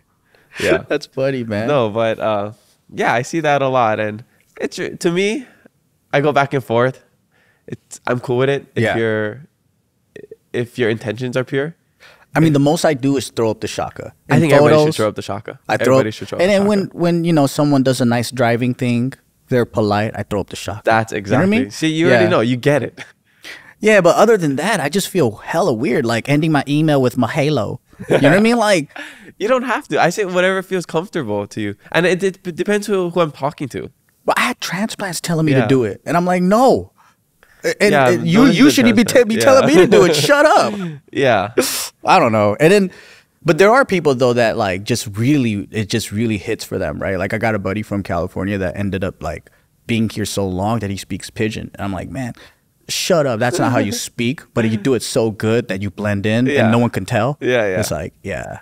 I mean, I'm happy when I hear that. Like, Hawaii, the aloha spirit, the people meant so much to you. It impacted you so much that you feel like this is your home. because I felt that in Madagascar, and I get that from the howler perspective, you know, from being a foreigner, being an outsider. I get it, how some place can really feel like your home and the people welcome you. But I'll never be Malagasy. Yeah. I can live like them, I can speak like them, but I know my home is Hawaii. Yeah. And say I didn't like Hawaii and I'm from Idaho. Like, I can't just be like, my home isn't Idaho. Like, I'm Idahoan, whatever I don't know what it is. But, like, people just gotta remember, like, where you're from, because that matters so much. Even if you don't like it. Yeah, man. I think what happens, I mean, America's a nation of immigrants, right? And I think what happens is everyone's trying to figure out who they are. Scratch for an identity. Yeah. It's like, even if I know I'm full Japanese, but if I go to Japan, they don't think I'm Japanese. Yeah. They don't consider me one. And it's the most fascinating thing, because like, so my wife, she's from the UK, but she's Welsh. She grew up like, they're like the original peoples of the UK, right? And so she's like, when I first came to America, she goes, the idea of white was so interesting to me. She goes, what is it? I still don't get it. And I'm all like, I had to do my own research on all this stuff, because I think in America, the idea of white is white Anglo-Saxon Protestant, right? If you're Catholic, you weren't considered white. That's why JFK is considered the first minority president, because he was an Irish Catholic. Huh. I didn't know that. That's mind-blowing to us, right? Because in the West Coast, if you have white skin, you're white. Yeah. Right? But then if you think about just back in the day when America started, if you weren't Protestant, you weren't really white. They used to, when they hung black peoples and that were criminals or whatever, they used to hung Irish people right next to them. Irish people, Irish, Italian, Jewish were not considered white until very recently. Yeah. So then I'm like, the idea of whiteness in America has continuously changed. And I have a theory. I thought of this like a hypothesis. I thought of this about 7 or 8 years ago. When I came upon this, I was like, this is going to change into class, and it's going to change to skin. So like if you're light skin, dark skin, and it's happening now. Yeah. There's colorism, right? They're like, oh, you're white adjacent, you're East Asian, you're a privileged class. And I was like, never would I thought that one day Asian Americans will be considered white, but we're on that track. And for me, it's just interesting how that definition morphs. And I think it's because everybody here has to have a sense of birthright of like, I belong in this group. It's like, why can't you just be a fucking American, bro? Or human. But like, a human, yeah. But like, yeah, you get pushed into these different categories. And another thing she told me is that in Europe and UK, they're not very race obsessed. And I think it's because they all know where they're from. Yeah. So they don't sit there and think about who they are, if I'm more legitimately here than you, all this stuff. And she goes, America is so race obsessed, and our politics are so tied to race that she's like, it's like more class driven out there in the UK, not race driven. They got a Indian prime minister, all that would be a huge thing here. It's like our first black president, but he's half white. You know what I mean? Like he's not full black. What happened to the other white part? But I think that's the thing. I'm like, yeah, I didn't realize how race obsessed we were as a nation and how segregated we were until as of late. Definitely. Yeah. And that makes so much sense with the American colonization of Hawaii. Yeah. Because we're race obsessed. Yeah. We're like, what are we? You're Hali or Hawaiian, Filipino, Japanese. And it's like, if you're not one thing, what am I? What do I gravitate towards? That's what I like about Hawaii culture, though, on the flip side, is that people are so like mixed that it's not about the old world. It's about Hawaii culture. Yeah. You're all like, that's what I saw the future of Asian America is like, if they keep dating Asians or marrying into Asian other groups, right? Like it's going to be like Hawaii where the group is now going to create their own identity. Yeah. And it's going to just keep changing like that. We might just need to come up with a new race, you know? Because in hundreds of years, thousands of years it's from now, going to keep changing. There's not going to be a thing like Hawaiian enough, Hawaiian blood. It's just going to be like, I don't know. Hawaiian. Japanese Koreans are gonna be gone in like 30 years. Yeah. They're not breeding. Yeah. So like, I know. It's funny, this thing that we put so much energy and thought into, it's not even gonna matter. nah. In a couple hundred years. It's interesting that we're having this talk because recently I was thinking about like, how does one create their sense of self, right? Like when you're a baby, you're born into this world and you don't know color, race, ethnicity, culture, any of these things. And then as you grow up, you start discovering and thinking, well, I'm a straight male, but I'm also Asian. And this is what I eat. This is my culture. This is how we think. And then some of those things can be limitations because it's like, you hear this all the time. Oh, you know, I'm Japanese, so I do it this way. Yeah. It's like, what the fuck does that have to do with who you are? You know, like, oh, I'm Asian, but I'm bad at math. I'm not a stereotype. You know, it's like, so fucking what? Go learn it. Like, you're not incapable of anything. It's but excuses. It's weird, right? And then you start you create these weird identities that are not even true.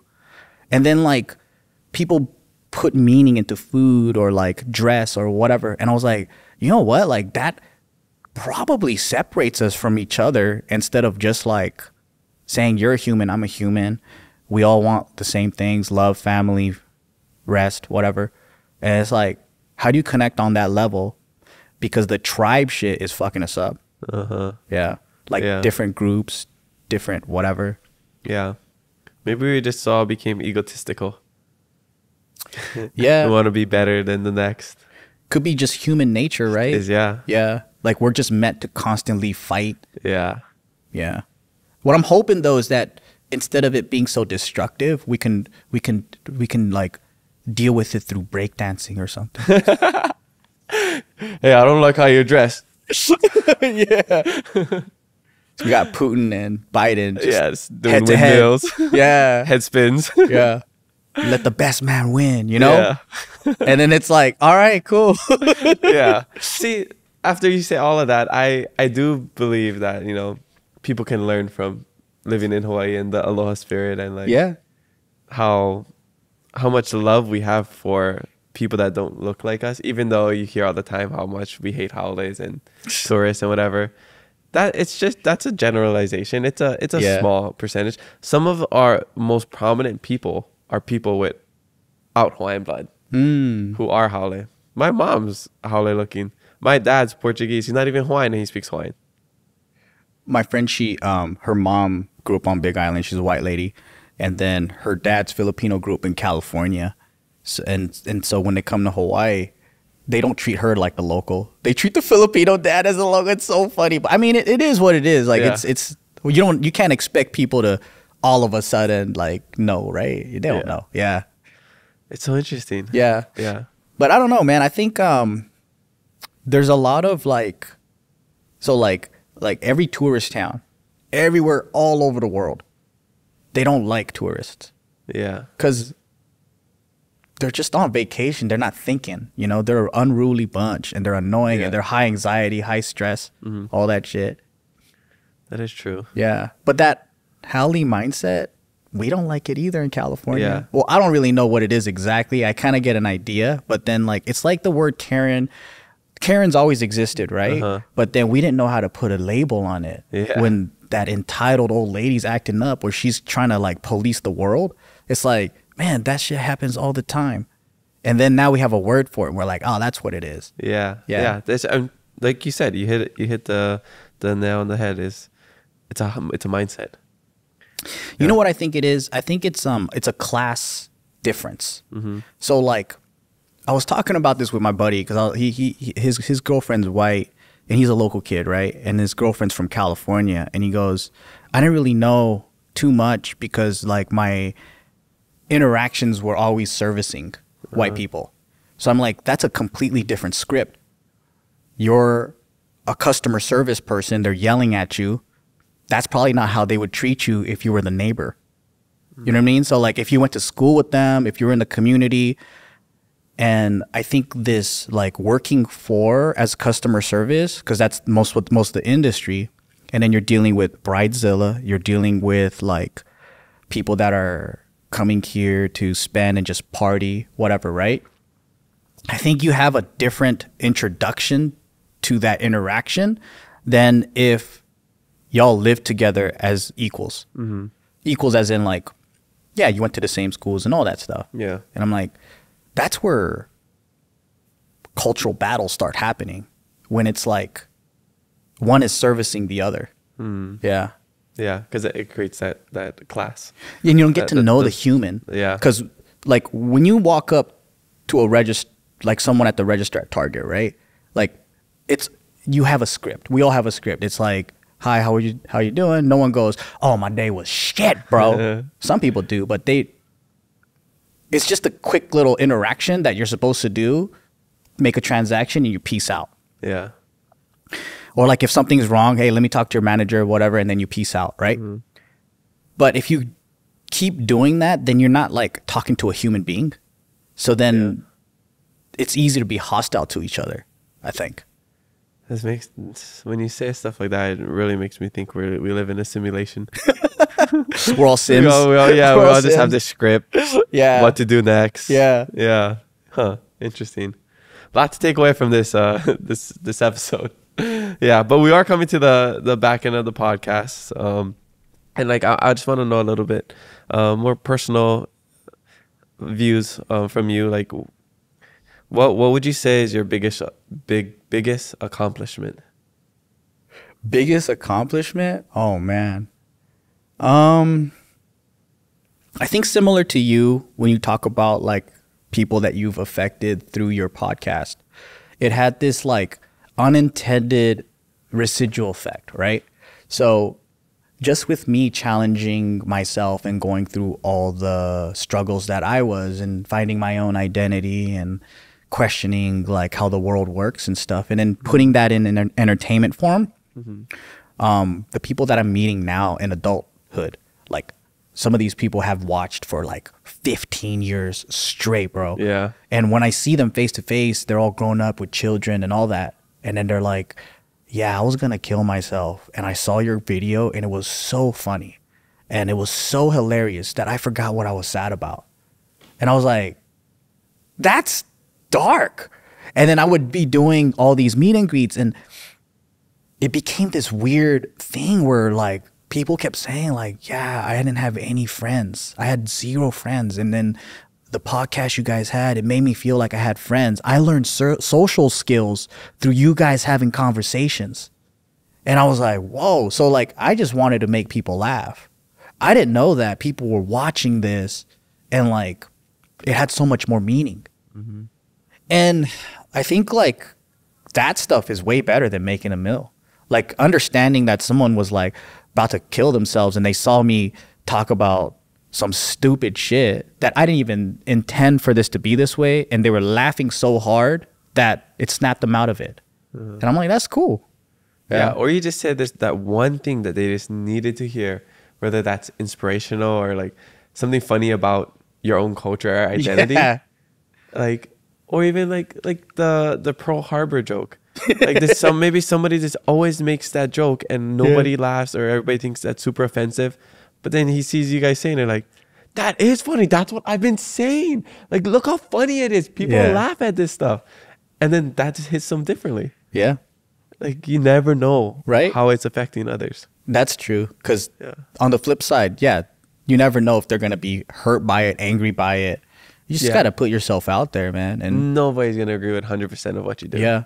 Yeah. But I would say that's a pretty big impact that I was able to make unintentionally. And I feel pretty cool about that. Yeah. Yeah, definitely. I love that. On the flip side of that, what would you say your biggest failure is? Biggest failures would probably be making extremely risky business and investment moves without help of a mentor. Like some of these things I got away because like ignorance is bliss, right? Like I didn't know Mikey Q was so crazy and how much money we dumped into it. And like I'm always in situations where I'm like, I'm left with nothing and I'm like, oh my God, why did I do this? And then like, I was like, yeah, I should probably get a mentor who could show me the ropes. I think I try to invent the wheel too much. instead of knowing like, yeah, there's already systems out there that are safe and sound that you can do. And I would say like anyone out there who's if you're risky, you like gambling and things like that make you excited. Don't get too drawn into that because there's a lot of things that can go wrong. And I got really freaking lucky, or I just tremendously fought myself out of it when I didn't need to. Yeah. Yeah. So what did you learn from all of that? Take the time to seek out mentors that have done it and ask like a handful of them what they think before you make a move. Yeah. Because in the process, I lost millions when I didn't need to. And that could have gone to a good cause. That could have done, I could have done other shit, but you live and you learn. Yeah. Don't reinvent the wheel. There's people who are driving cars with 4 wheels already. Just ask them how they did it. Right. Basically. Yeah, definitely. I've been getting more mentors in the last year. You're on a good bunch, man. And yeah. I'm so blessed and lucky because I'm like, ignorance is bliss. I don't know what I'm doing. I'm just doing it. I'm not thinking like. But sometimes though, that's the beauty of it. Cause like you don't know what you're not supposed to do. Yeah. And you just push the boundaries, right? Yeah, exactly. Yeah. It's like kind of like the ask for forgiveness instead of permission. Yeah. Yeah. Definitely true. Okay. What is something you wish people knew about you that they don't? I'm an open book. I say everything and anything. But I think people that know me on my comedy channel, they don't know this side. Because I love to play. I really love to play like I'm super dumb. And I mean, I actually am. And that's probably why I like to do it. But like. You're playing it right now. My character is, he's a wild one. And it's my outlet, dude. Because like when I'm doing business behind the scenes, in meetings, whatever, right? Like I have to like really hold it in. Yeah, sit up straight. Yeah. And that ain't me, dude. Like this is me, Goofing around all day with my friends is me. Yeah. So I think that's what I show on camera. And a lot of people in the business world were like, you know so much more, but you play like a dumbass and no one's going to take you seriously. And he goes, you could probably be doing so much more, making connections and all that stuff. And I'm like, but I just want just enough and then go play. So I'm like, am I that really hungry for business? I don't know, bro. Like, I don't know. Well, they're just saying it based off their standards and expectations. Yeah, that's probably true. You have different views and the way you see the world and the way you want to live your life, and that's different than everybody's. That's one of the hardest things you have to learn in life is that people don't always think like you. When did you come up with that realization? When I was in Madagascar. When I moved to the city in my 3rd year, I had an apartment instead of just in the middle of nowhere grabbing water from a well. I would have people over. And I would take off my slippers going into the house. I'll wash my dishes before I go to sleep. I would do all these things that are respectful in my mind because that is part of my culture. That is part of the Asian culture that was integrated into Hawaiian culture. So when people come in, they wouldn't take off their slippers or shoes. I'm like, can you please take it off? Or come on. Feels dirty. To me, I'm like, how are you this disrespectful that you're coming into my house with your shoes on? And everybody should know this. Yeah. Everybody should know you take off your slippers before you go into the house. Yeah. And I'm thinking like, well, maybe that's just not how they were raised. I think you just nailed how racial tensions start. Like people don't always mean bad, but like shit like that goes down. They just don't know. Right? Like you said, you don't know what you don't know. Yeah. Like my wife was waiting for the bus, right? And then she goes, in the UK, when there's someone with a wheelchair, like everyone just goes in first. So then the wheelchair guy can go and then like get helped, right? But she was like, I think I did something howly. And I'm like, what? She goes, I just rushed in because I didn't want to be in the way. And then she's like, everyone waited. And I felt so embarrassed. And they're just giving me the stink eye. And she goes, I'm not one of them. And I'm all like, nah, you're just going to be judged because you're white. Yeah. That's so true, though. And sometimes people do things like just by accident. Like if I'm going into the bathroom and like I'm opening the door for somebody and they just like rush in. I'm like, what the heck? They didn't even say thank you? Yeah, but what if they had a poop on themselves Yeah, or exactly. something? Yeah. But like, I think maybe like 1 or 2 times in my life something happened where I was just like totally just zoning out, like just not even thinking of something funny or whatever, and I'm just walking and like I don't even notice what's going on around me. Yeah. And I'm like, oh man, I feel so bad. But maybe Yeah. some people feel that way too. It's not always intentional. Like people aren't intentionally trying to hurt you. Yeah.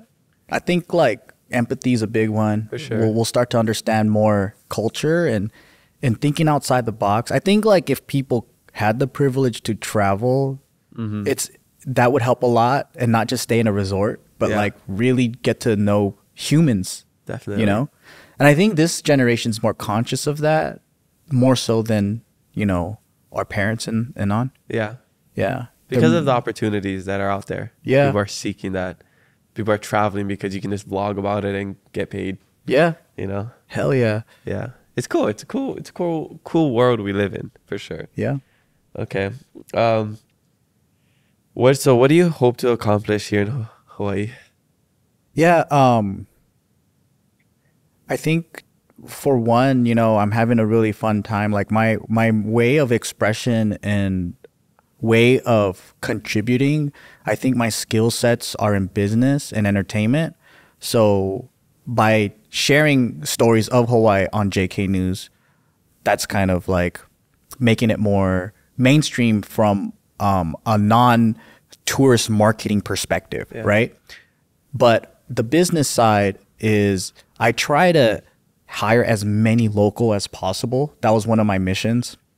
So we have a pretty good mix of like a lot of Manoa students, but also like we have Roosevelt students and just, you know, local kids or whatever.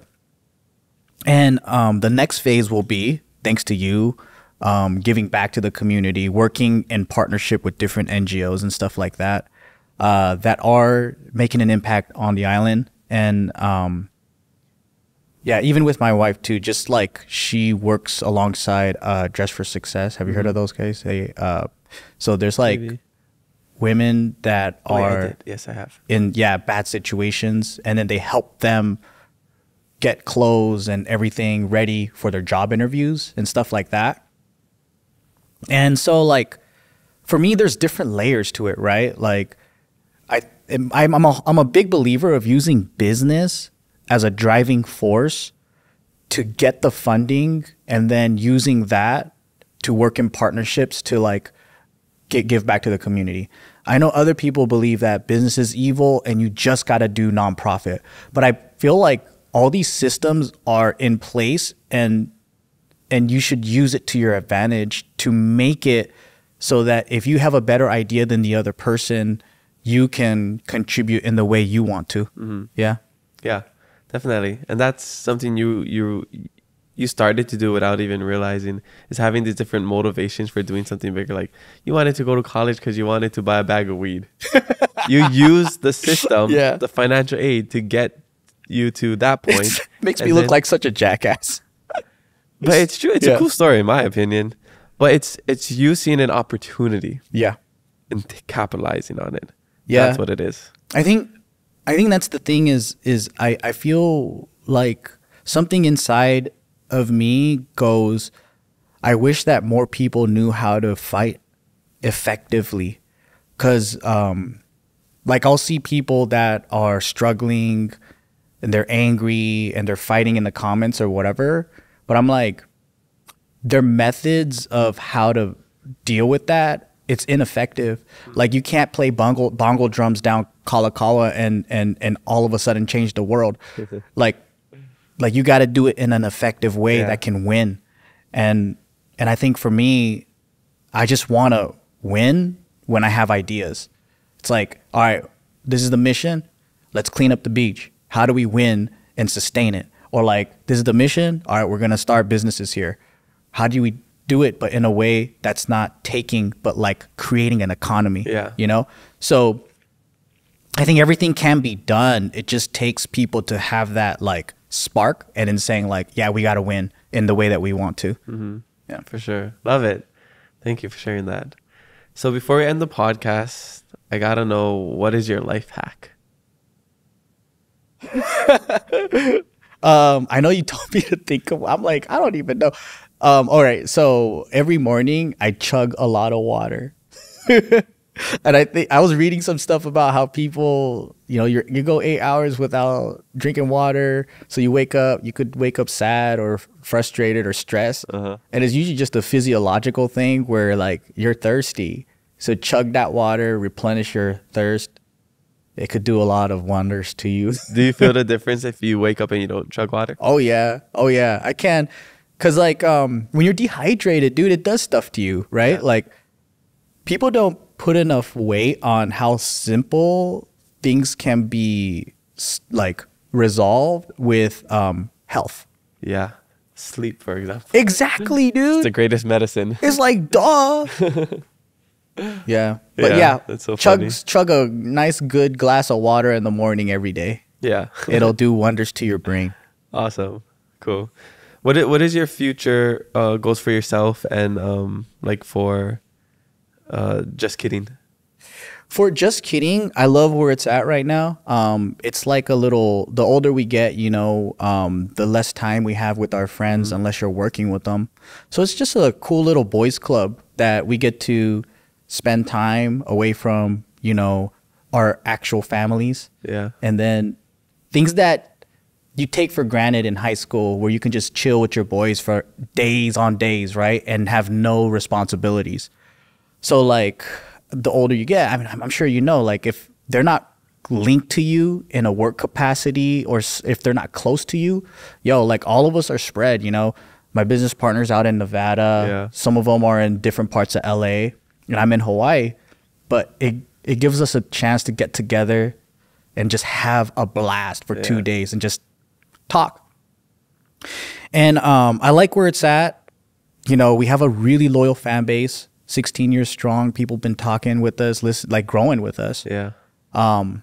But on the personal side, I think kind of like expanding further on one of the things that I want to do is give tools to people. So like I'm talking to my younger self that was living like a dumb knucklehead. People that don't really know how to fight effectively to get what they want. And when I say fight, I'm just saying like work toward, right? It's a fight within yourself, but like the tools that you need to, and the confidence and the emotional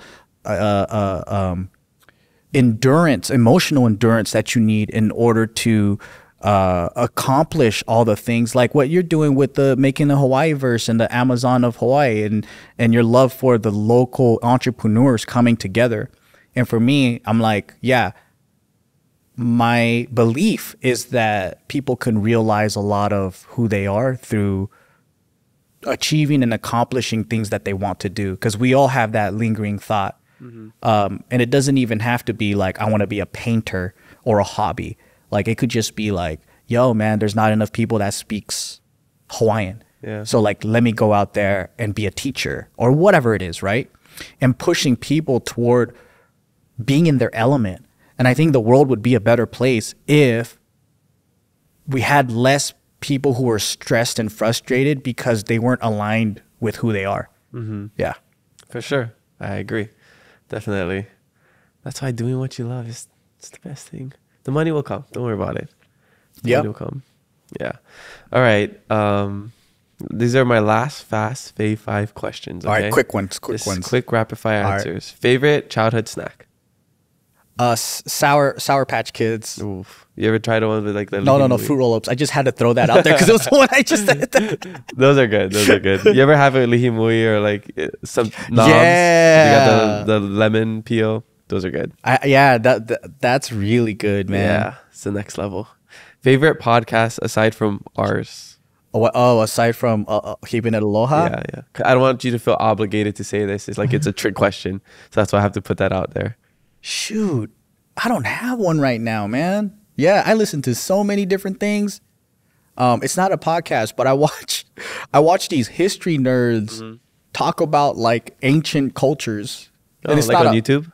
Yeah, so they get these cool graphics and they just talk about like if I don't know, like there'll be like guys that had a journal back in the day and they traveled to America and then it's like a Japanese account of travelers that came to America in the 1700s or something like that. I don't know. Oh, Yeah, cool. it's just interesting nerd stuff. I like it.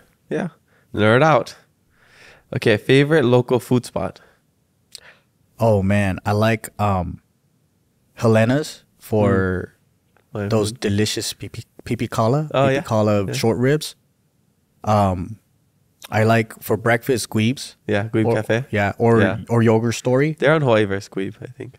Oh really? You get like 10% off if you go at like 7 or 8 in the morning or something like that. Yeah. If Tadashi's for sushi. Oh, okay. I like Tadashi's. We gotta go. We'll go for dinner one day. Definitely. Yeah. I think they're out in Pearl City. Okay. Yeah. You gotta go to. Have you been to Shaka Ramen, Daniel's place? No, I gotta go. I'm Yeah, such we a bad also gotta friend. go. Yeah, It's so good. I gotta go. Yeah, they got some good local food. Okay, favorite hobby. Oh shoot, man. I don't know. Right now, I would have to say, well, it was mountain biking last year. Swimming. I Are you swim a lot surfer? now. Do you ever surf? I saw you skate. I learned how to surf in Kie Oh, a okay. couple times, and then, but it's been 4 years, so I need you to help me learn again. Good push you. I only know how to do longboard. I'll set you up with people who are way better than me. And know what they're doing. Okay. I could stand up though. I did on the baby waves. Yeah, no, you got it. Yeah. I know so many people that could definitely just show you the ropes. But I do want to get into spear fishing. I never been deep sea fishing before. Yeah. I always did like pure and jetty stuff. I like motorcycles, so like mountain bike, dirt bike, whatever's. Yeah, I do it all. Yeah. I got a paddleboard. Okay. Yeah, I like that. Yeah. Anything outdoor sounds like. Yeah, Yeah. all that stuff is real fun. For sure. Okay, favorite movie or TV show? Movie, okay, the classic would be the Back to the Future series. That was really good for me. And then TV show, I would have to say like either Breaking Bad or Game of Thrones. Oof, both. Yeah. Very good ones. Yeah. Except the last season of Game of Thrones. Oh, they got lazy, didn't We don't they? talk about that. We don't talk about Yeah, that. yeah. Yeah. House of Dragons? Yeah. I watched a few episodes. You didn't watch the whole thing? No, I didn't finish it. No. Oh, wow. No, I should. Yeah. I'm a bad fan. But opening Junbi was priority. That is so, true. Very yeah. true. Yeah. You got an excuse. All right. Well, that's all we have today. I just want to say mahalo for coming on, talking stories. Really insightful. I'm sure people love listening to all of that. Yeah, man, I really appreciate you having me on, and for everyone listening, please stop by Junbi. I might be there working the register. We do have Kama'aina, but please mention it to the, our lovely workers so they know to hook you up with that 10%. Yes, because some of you don't look kama'aina and you And need don't to get tell mad if they people. don't ask you. Yeah, exactly. Sometimes it's just busy. They do don't not have, assume. Yeah. Okay. Where can we find you? What's your social media platforms? My Instagram is Joe Jitsukawa. Same with my YouTube. It's my name, Joe Jitsukawa. You can also see me on Just Kidding News, or you can stop by Junbi at the Royal Hawaiian Center, and I might be there making drinks or whatever. Definitely. I'll definitely be there again. Well, I just want to say mahalo, Joe, for joining us on the Keep It Aloha podcast. Spread love, be kind to one another, and mahalo for listening to us today. We have new episodes every Thursday, so make sure you follow us. And if you're still listening until this point, please consider leaving a review. It would mean the world to me. I'm your host, Kamaka, and remember to always keep it aloha.